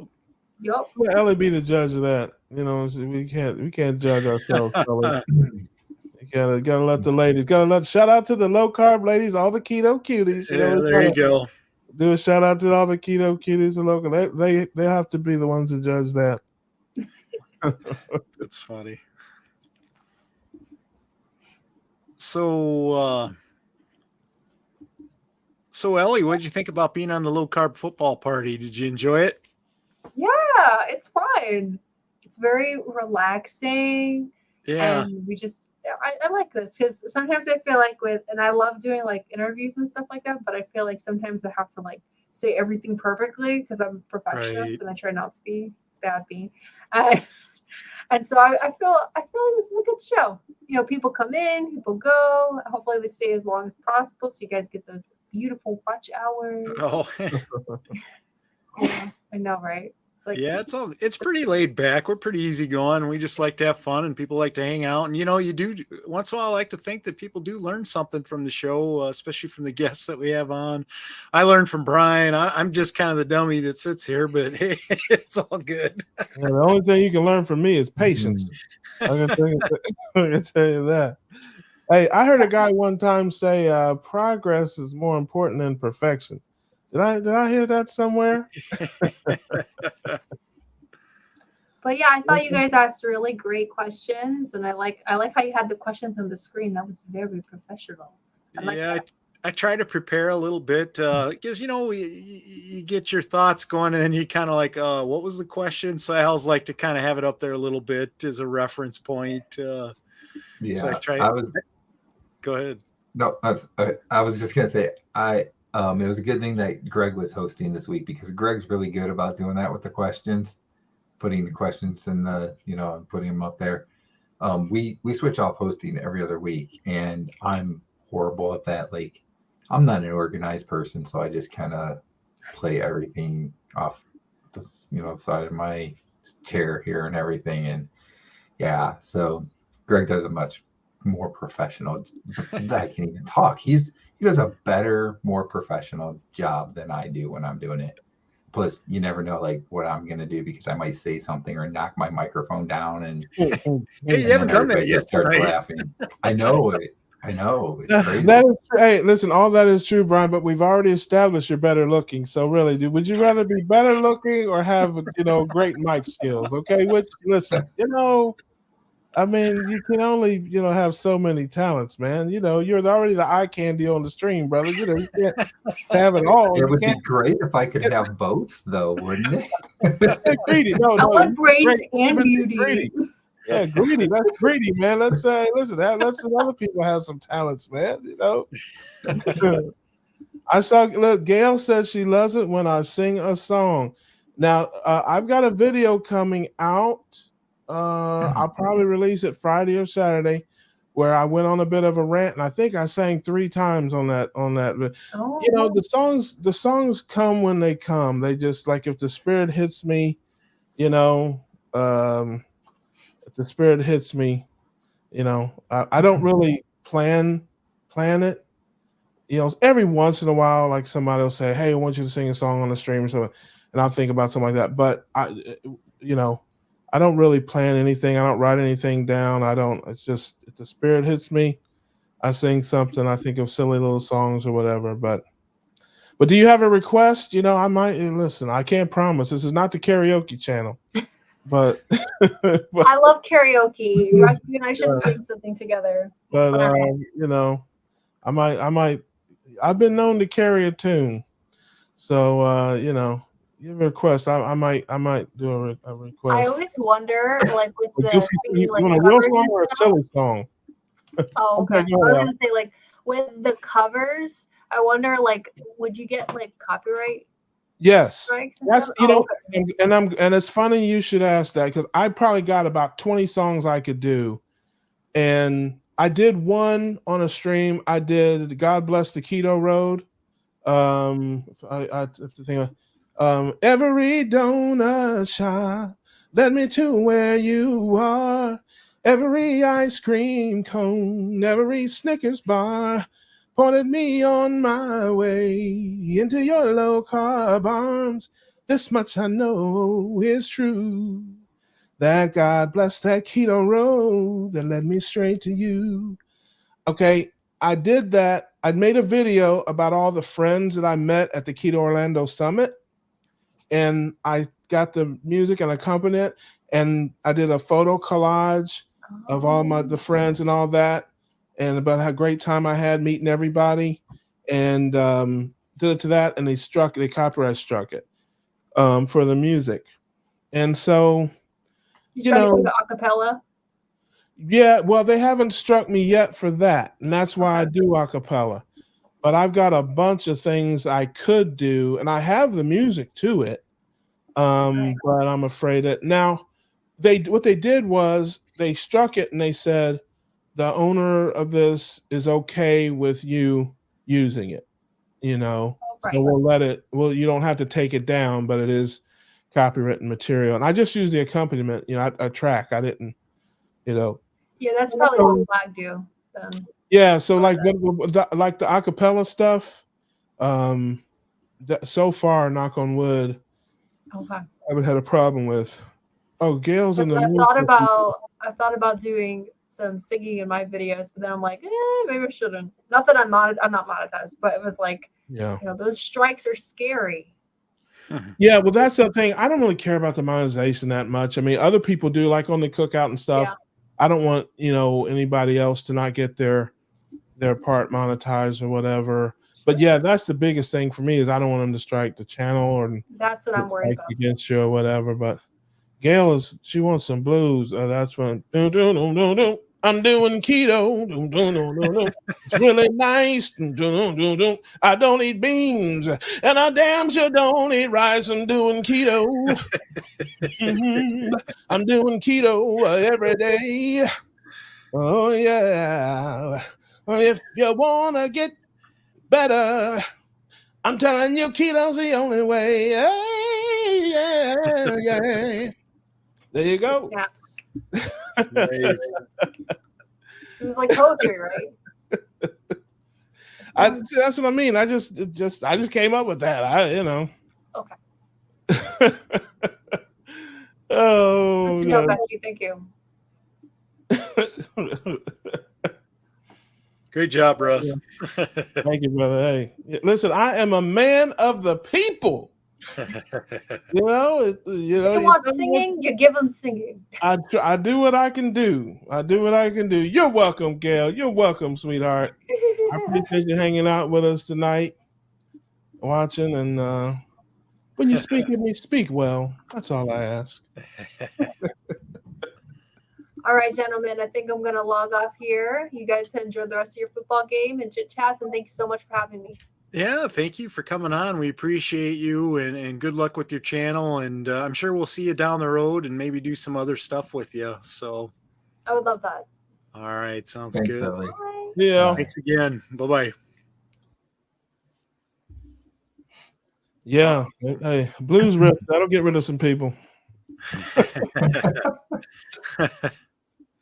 So yeah. Russ, what have you been up to? What have you been up to, my friend? I haven't talked to you in a while. Oh my goodness, man. You know, these YouTube streets are, I'm surprised you haven't heard all that stuff going on out there. But same old thing, man. I was laying a little bit low, I have to say, just the way life worked out. The first couple weeks of the month I was out of town, and then I came back, and then just got busy with life and other stuff, and so I was a little out of sorts there. But I'm back now doing my videos again, that kind of stuff. I released some videos while I was out. I always have 4 or 5 videos like in the can, and I can release them over time. So like the last 3 or 4 videos, before the last few the ones I did before, I did weeks ago, actually. And that way, if I have a little lull or something, I can still have content to put out, because, the folks, they like to hear from you. You know how that is every so often. But yeah, just living, man. I talked about it a little bit on the cookout, but I made a video that'll be out this weekend. The keto treat folks, man, family, they got me. So, man, so I had a little keto treat fiasco, and I'm talked about that. I saw that video. Yep. I haven't put the video out yet, but you were talking about the keto treats. I know. On the keto cookout, I talked about it briefly, but I go into detail. I made a video that'll be out. I don't know, Friday, maybe Saturday. I'll put it out. So yeah, I got a little derailed. I got a weigh-in coming up on the 15th. I had a nurse here. Hey, Brad. See you, Brad. See you later, Brad. Appreciate you, brother. Appreciate you being here. I got some blood work coming up. I had a nurse here at the house today that drew blood. And so I have a blood work video coming out, and just doing what we do, man, doing the keto cookout and making some videos. I got some cooking videos coming out and some different things. All stuff that people want to see. They love to see me destroy perfectly good pieces of meat. So, we do that for them. Yeah. And looks like just give a quick game update. It is 16-13. The Bears are leading, 4:41 left, and Carolina is moving the ball. They're on their own 26-yard line, roughly. So Carolina just had a 4th and inches and went for it and got the first down. Oh wow! So, yeah, this game's going pretty fast because usually these aren't over till about 10:30. So it's kind of moving along tonight. It's done a little early, I think. But it's not over yet. Could go to overtime. Yeah, what have you guys been up to? What's your I know you're talking about holiday plans. Yeah. I will be down in Fort Myers with my uncle. And we'll see how it goes. I mean, you guys kind of know how I roll. I don't know what's going to happen. I just live my life, man. Yeah. I don't worry about it. I don't think about it very much.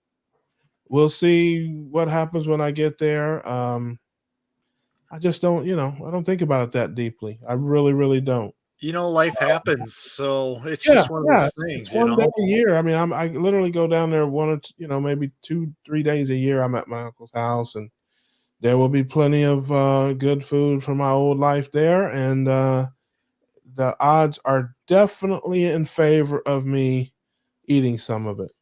Right. And so what? I mean, that's just how I feel about it. Yeah.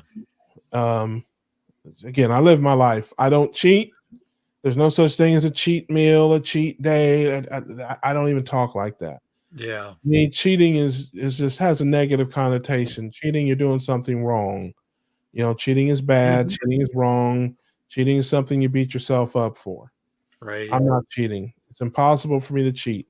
I have a life. I have a lifestyle. I have a normal life that I live 90% of the time, and then I have, times when I'm not doing what I normally do. So that's the way I look at it. That's how I embrace it. Again, I'm lucky I don't have any food allergies or any kind of conditions where, I'm going to be, feeling like, death if I, eat some sweet potatoes. But if I did, I wouldn't eat them. Right. I guess I'm not far enough maybe down the road to where I feel bad when I eat things that are outside of my norm. I don't feel bad. I feel great, actually when I do it. So, but I don't want to live that way anymore. It's not, I tell people I eat what I want, but what I want to eat has changed because of the knowledge I have now. Right. I know things that I didn't know 6 months ago or a year ago. And so, I don't want to eat those things regularly. I didn't have, I mean, again, I don't even know exactly what it means, like food addictions. I mean, I know people talk about them and stuff like that. I don't know what the difference is. All this stuff is against it's above my pay grade. I don't know what the difference is between, like, I guess having a food addiction and just liking something. I mean, it's like, I'm not going to knock anybody over the head and steal their purse so I can get a Snickers bar. Right. I mean, I understand like a crackhead or a person on drugs. I mean, they will do anything. They will steal from their mother to get the drugs. I mean, they will hurt people. They will take penitentiary chances to get, that thing. Mm-hmm. If they made a law now and said pepperoni pizza is against the law, buy a pizza, go to jail. That's the law. I ain't buying a pizza anymore. I ain't going to jail. Right. It'd be easy. It's like, hey, I would love to eat that pizza, man, but I can't do 10 to life for that. I can't. Right. I can't do that. So, I don't really know what that stuff means. I maybe I did have food addictions and didn't know it. I don't know enough to know about that. I just know that I grew up eating a certain way. I like those things, and it's all I knew until a short time ago. And I thought those things were healthy for me. I thought those things were good for me. I thought I was doing the right thing, eating granola and fruit and whole grains and all that.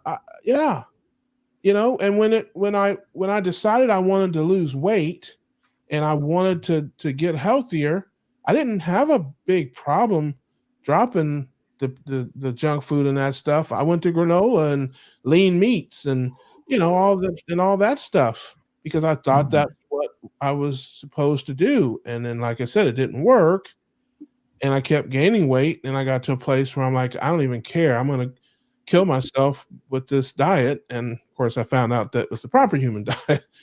But my whole life, I'd been told that red meat and bacon and butter and those things would kill you. So, so I didn't eat them.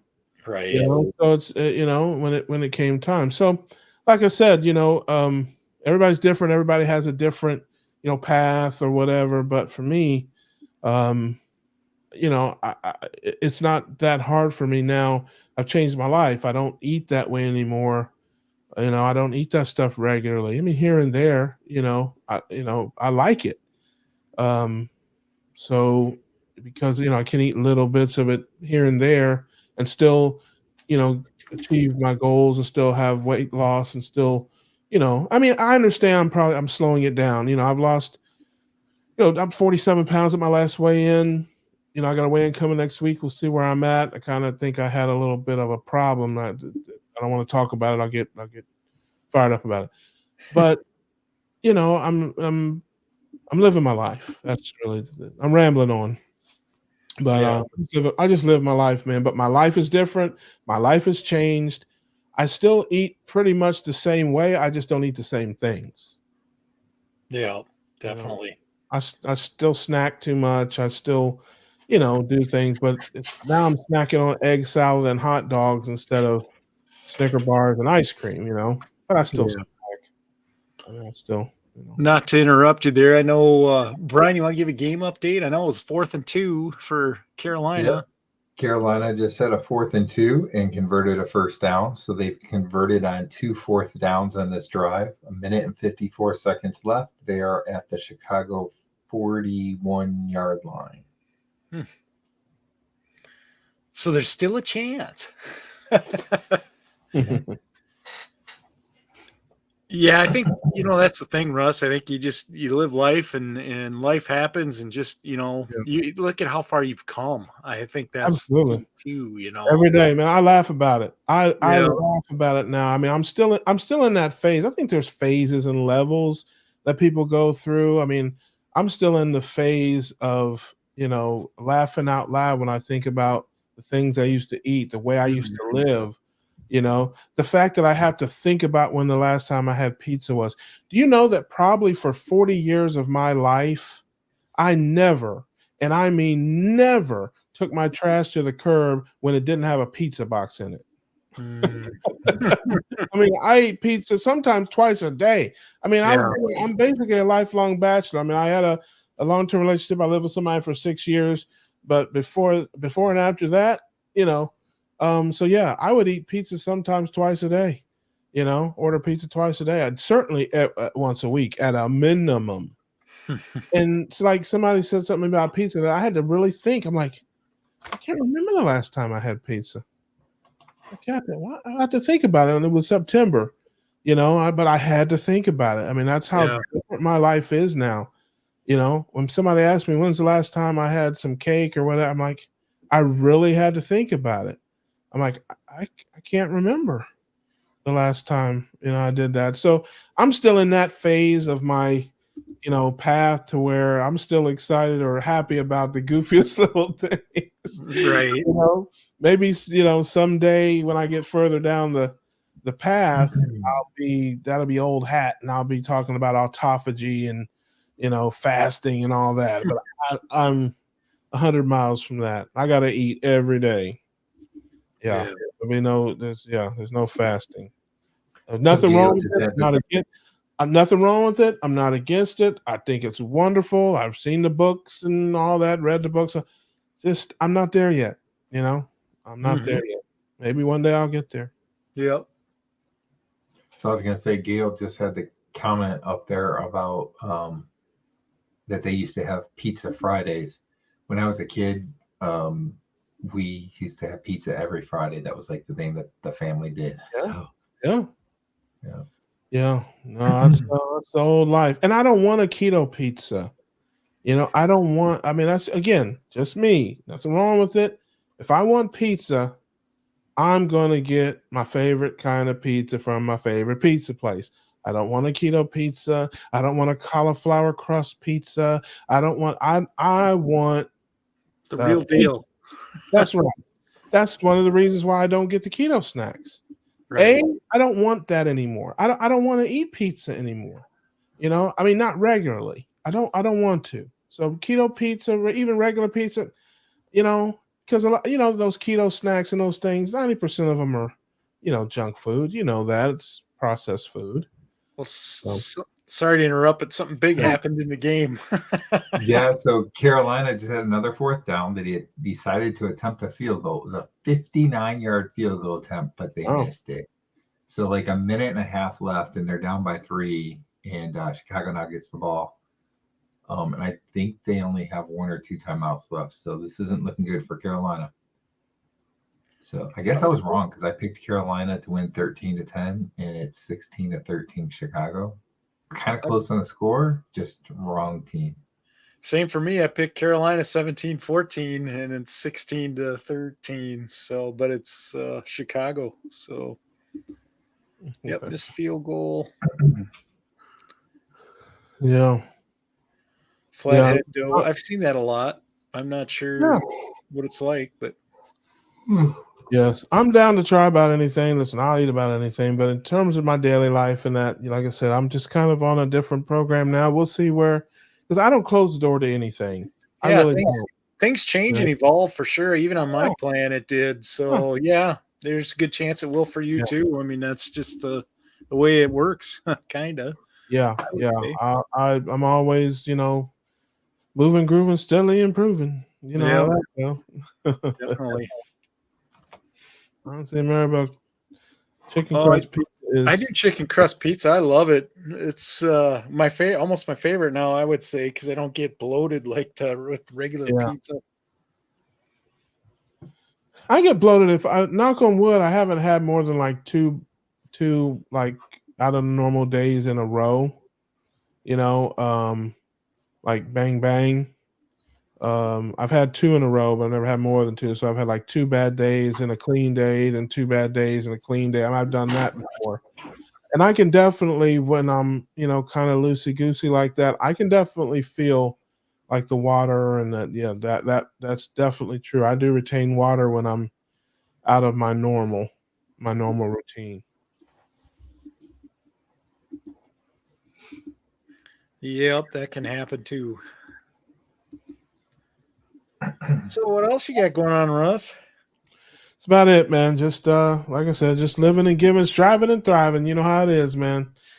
I just want to come on here with you guys a little bit, man. See what you guys are up to. And it worked out good because I with the Veterans Day weekend and stuff, we're kind of slow here, so I'll be up late. And I'm glad it worked out for you, because it's kind of usually that last 45 minutes could be a little bit slow or hard to get through. Wouldn't you say, Brian? You're kind of dragging after, when you're after 3 hours on, you get kind of. I do have an update though. I have an update. Carolina used their timeouts. Chicago had a 3rd and 7 with 1 minute and 25 seconds left. Again, Carolina had no timeouts. Chicago could have just ran it to run the clock down. They threw a pass and completed it for a 1st down. So now they're going to take a knee and the game is going to be over. So Chicago. Did I say it backwards before? No. I don't think so. Chicago is going to win 16-13. Oh, there's a flag. There you go. Is Justin Fields playing or is he hurt? He's hurt. He's hurt. He's been out for like 3 weeks or 4 weeks, something like that. Yeah, I thought I heard that. I really only follow my Bengals and Buckeyes. I don't really follow too much else.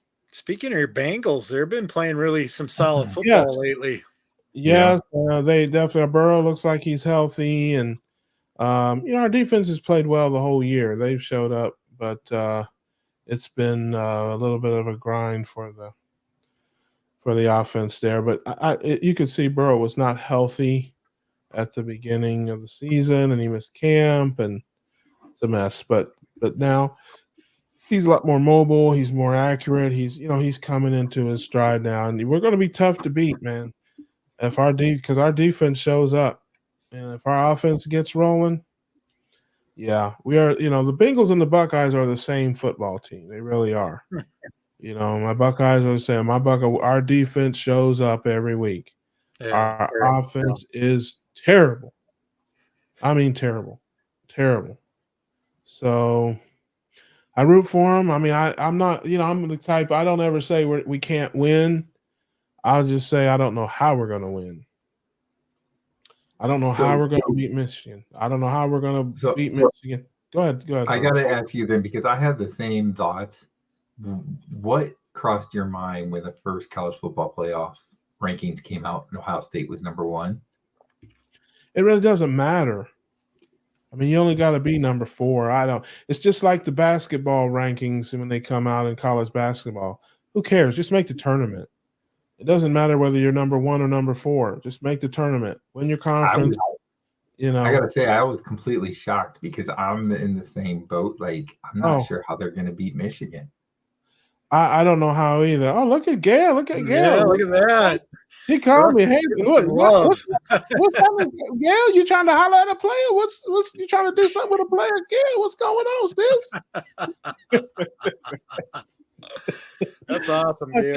Thank you, sweetheart. Yeah, thank you so much. I appreciate you. Glad that's what I do on this in these YouTube streets. That's what I'm all about. I want to make people laugh, make people smile. And I share my life too, of course, but my channel is, we got a lot of doctors, a lot of scientists, a lot of coaches, nutritionists, all that stuff. Bring on the clowns. That's, send in the clowns. That's how I feel about it, man. So I'm out here to, I do want to spread the message now. I do want people to understand our life, but really, I just want to make people laugh and smile and then point them to Dr. Barry and Chafee and Hampton and all the other people that, can give them some real facts and some real information, some real data to help them change their lives and hopefully save their lives. But that's what I do this for, man. Really, is just make people smile and laugh. And that's my number one objective.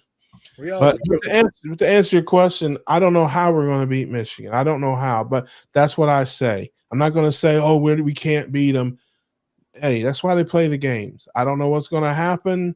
I don't know. It could be turnovers. It could be with our defense. We're always going to be in the game. We've got a championship caliber defense at Ohio State. We can win a championship with that defense. We cannot win a championship with that offense not from where I'm sitting. But again, that's why they play the games. And I don't care about the rankings. Win the conference and let the rest of it fix itself. That's what I would say. But I tell you, the trap game, though, is the game before Michigan, Minnesota. That's the trap game. Michigan State this week, we should blow them out. But we won't because we're not that good, probably, to do that. Well, we'll win, I think. And then we got Minnesota, which is a better team. And, if we're looking forward to Michigan and we're not on our game and not focused, that's the game that could trip us up. Because, again, here's the other thing to think about. These are kids. There's bound to be a situation where the defense maybe doesn't play their best, or maybe we have an injury. Proctor, was a big hit and a pick 6 this week, and Proctor, I think, got knocked out. He might be in concussion protocol or something. But if the defense gets off to a slow start, cancel Christmas. It's like we'll be playing in the toilet bowl versus Colorado on a Thursday night after Thanksgiving, so pinstripe bowl. yeah. It's like, that's how it goes in many cases. The defense, the defense hasn't played a bad game yet. They get off to a slow start. Next thing you know, we're down 14-0. This team isn't wired to come back from 14 down. It just ain't. We got to jump on you. We got to get a defensive score, maybe a special teams player too, get some good field position. I mean, that's what we have to do. So I don't know. And like I said, we'll see how it goes. I don't know. That's what makes it fun, because you don't know what's going to happen. I see some questions in there. Yeah, I'll go back to the one here. Yeah, love Mary Bell. That's my girl. Love you, sis. Good to see you. Good to hear from you out there. Becky, I don't care. Listen, I have zero respect for West Coast football. If you live west of the Pennsylvania state line, you are a cream puff. Okay, that's why I have to say you're soft as marshmallows out there. Stick to baseball and volleyball and whatever you guys do out there. Yeah, leave the football to the corn-fed, hay baling. Yeah, I don't want to trample on those tender, Western sensibilities there. But I West Coast football is. You guys are great at basketball. You guys are good at basketball. Basketball, East Coast, a little better at basketball. But you guys are solid in basketball. You guys are great in baseball, volleyball, women's softball. I mean, you guys have your strengths. I mean, you're never going to see Ohio State in the College World Series. That's not going to happen. Okay, But when it comes to football, yeah, if you're west of Pennsylvania, yeah. I don't know I have to think about it. But since the playoffs and all that started, there's only been 3 conferences that have won it, right? ACC, Big Ten, and SEC. I don't think – has any other conference won? I mean, since the playoff era? I think you're right. Yeah, it could be. Yeah. So, yeah, and I think Ohio State's the only Big Ten, I think, that's won it. And you had Clemson, you had Florida State, I think, ACC – and then you've had Alabama and Georgia. Maybe and LSU. LSU, right? Yeah. So those are the only, and I don't even know. I mean, one year they had an undefeated team that didn't make it in, didn't they? One year, Oklahoma maybe or something like that. They didn't even get in the playoffs. They were undefeated from the Big 12 or something. I can't remember these things come together. I mean, you saw what happened to TCU last year. When they came out there, that was a joke. Yeah. Yes. Okay. Yeah. They're the number 2 offense in the country. They played Colorado, Utah State, Utah Convent, the Utah non-convent. They played come on, man. Listen, I love you, Becky. You're my sister. But if they join the Big Ten, they'd probably be the 5th best team. I mean, I'm serious. You think you guys can beat Penn State? I don't. You can't beat Ohio State or Michigan. You know that. So I'm going to throw you a bone because I love you and you live in your car. You be the 3rd best team. Okay, listen, you're coming for the Buckeyes. Didn't we beat the brakes off of you? We beat the brakes off of you how many times? Like 2 or 3? I mean, we just roll our helmets out there and you guys just fall down. I mean, I don't you gotta be kidding me. You gotta be kidding me. I love you. I love you, Becky. You're my girl. I'm so glad that you have a house now. But I'm just telling you, West Coast football. You guys haven't had a great player since O.J. Simpson. How about that? Now, you had some good years out west with Matt Leinart, Reggie Bush. Those years you guys did the USC teams. You had a couple of solid teams at USC. What was that? 15 years ago? When did Matt Leinart play football? I mean, really? I mean, so come on. I love you to death, but you can't be serious. I don't even think you could be Big 12 champions. I don't think you could beat Oklahoma. I mean, I don't understand this, man. I don't get it. I don't get it. And listen, that's how I feel when if I'm watching 2:00 in the morning, I see Ohio State playing some, volleyball or baseball or something. I'm like, oh, we're terrible. We can't win that. I mean, you guys have it's interesting to me how different regions of the country have different power sports. Just like just like it's just like East. If you got a school, you think St. John's does Georgetown even have a football team? I mean, I don't even know if they have a football team. They do or not. Yeah, they know better. They They like, used to. okay, it's like we stink at that. And we're not gonna play. But basketball, man, you go East Coast, Philly, DC, man, they will run you out of the gym. That's what they do out there. They're tough in basketball out east, the Eastern schools. They don't play football out there, So Becky's gonna hate me now. Oh, yes, that is true. She's right about that. They got a great shout out to Jenna Prandini. She's from Oregon, track runner. Yes, she's right about that. They've got some good track and field athletes out there, and I've watched it on TV a few times. They have a very nice track and field facility where they have a lot of big Olympic trials and different events and stuff like that.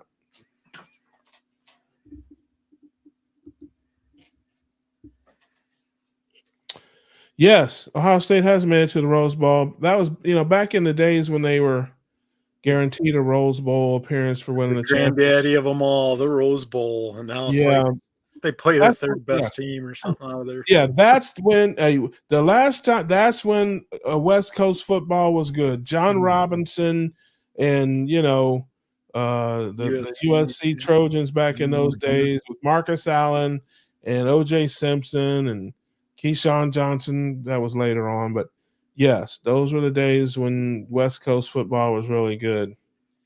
But not so much football anymore. Washington right now is a team to beat out there anyway, I think. Aren't the Huskies good this year? Yeah. Didn't they hand it to Colorado, or was that Oregon? Well, a lot of people have handed it to Colorado. Yeah, true. Yeah, they have. Washington beat Oregon, though, and USC. Yeah, they're the best team out there, and they will get rolled up by any of the big things. If they go to the playoff, they might as well put on TCU uniforms. They will get rolled up by whoever from the SEC or Big Ten. Yeah, it's just a different brand of football. It's just different. I don't know how to describe it. But yeah, come on into the conference. That's a long road trip from be interesting. From Corvallis, or I'm not sure whether I think that's Oregon State's in Corvallis. So is the Big Ten rebalancing their conferences then with all the new teams coming in? I know like the conference I was in is pretty weak because they never seem to play Michigan or Ohio State. Well, they're another side of the other side of the thing. Other side of it. Well, they wanted to keep the traditions the same. Like if they put Michigan and Ohio State in different brackets, then they may not play each other. Right. And that would break like a 90-year tradition or whatever. But our side is stacked because we got Ohio State, Penn State, and Michigan all in the same division. And then you got, the other side, Wisconsin and Iowa and Minnesota. Yeah, those are usually there. And there's a little bit of crossover, but you just can't. There's only 12 games, and I don't know why. To me, if it was me, I know it sounds, I just wouldn't play any preseason games. I just play all conference games. There's 11 teams in our conference. We have 11 games and maybe have one non-conference game, but we're going to play all the teams in the conference. I mean, that's what I would do. But I enjoy seeing the non-conference games. I love it when we beat up on Notre Dame because they're the most overhyped team in all of sports. Not all of football, all of sports. I'm talking football, baseball, curling, field hockey. They are just the most overhyped team. They're always talking about how good they are, and they never beat anybody. So they won't be playing Oregon State anymore, huh? Interesting. Yeah. Money. I'm sure there's money behind it. It's a money grab of some sort. But yeah, I don't think they'll fare well in our conference. I think they'll be a middle of the pack team at best. All right. Well, listen, fellas, man, I thank you so much for having me on. I sent you an email like, hey, can you said, hey, if you want to pop on. And yeah, I was glad you gave me a shout out. I didn't know if you really meant it or not, but I guess you really did. Oh, yeah, always. Yeah, because like I said, later in the nights, it gets a little quieter anyways. And now we pretty much just have 2 guests on in the night. And it worked out good. So definitely. Yeah. Eric's popping in. Hey, that's right. Listen, there's only 2 teams. There's only 2 teams in college football that I hope that I never ever root for. Even if they're playing against each other, I wouldn't root for one of them. And that's Notre Dame and the team from that crap hole north of Ohio. Yeah, I don't ever root for those 2 teams. Never root for them. Never. So yeah, that's and even Notre Dame. All of Notre Dame's best players are Ohio kids. I mean, even like Desmond Howard, probably one of the great. Well, who's the greatest Michigan player ever? Maybe Woodson. He's from Ohio. Should have been a Buckeye. Elvis Gerback, played in Ohio. Desmond Howard, like I said, from Ohio. Look at their roster. At Michigan and Notre Dame, like Brady. Their quarterback that played for them. He was from Dublin, Coffin, Ohio. They're all Ohio kids. So, it's they just come in and take our kids and and then don't win with them. But those are only 2 teams I never root for. I always root against them no matter what. Yep. So there you go. Well, I guess we'll be wrapping up another show the way it's looking, guys. Yeah. For sure. I appreciate you guys having me on. And I will try to, like I said, the later the better for me. Yeah. So, we always need a little relief later, don't we, Brian? I'll try to remember that, because I'm a night owl and I'm just hitting my stride right now. I'm probably going to have me a little snack here and watch the See, TV. I'm ready to go to bed at this point. I got to get up in the morning. I'll be up for probably another couple hours at least. I'll probably about, a typical day for me, honestly, is about 9 a.m. to 2 a.m. That's a typical day for me. So, yeah. But I appreciate you guys. God bless you. You're out here doing the work and spreading the message. See you, Brenda. And I appreciate you guys having me on. And appreciate everybody that's watching, all the kind words. I'm grateful and thankful that people like what I do and I can make people smile and laugh. That's what it's all about for me. So I appreciate you. And as long as you guys want to see me act a fool out in these YouTube streets, I will be here. Sounds good, Russ. Take care, my friend. It's good seeing you. All right, man. All right, Russ. You guys. Bye. All right, guys. I guess we're going to be wrapping up the show here. And just thank you all for joining us tonight. Brian, do you have any parting words? Once again, I was wrong in the pick in the game. The wrong team. Picked Carolina and Chicago. The scores were close. We were pretty close on scores. Close. Wrong team. Yeah. I definitely should not bet. So that just another proves again that I shouldn't bet. So, but other than that, thanks everybody for joining us again. So yeah, it's been fun again. Yep, definitely. Thanks for tuning in, and we'll see you guys next week. So take care and have a good night, everyone. Take care. Thanks again. Bye. Bye.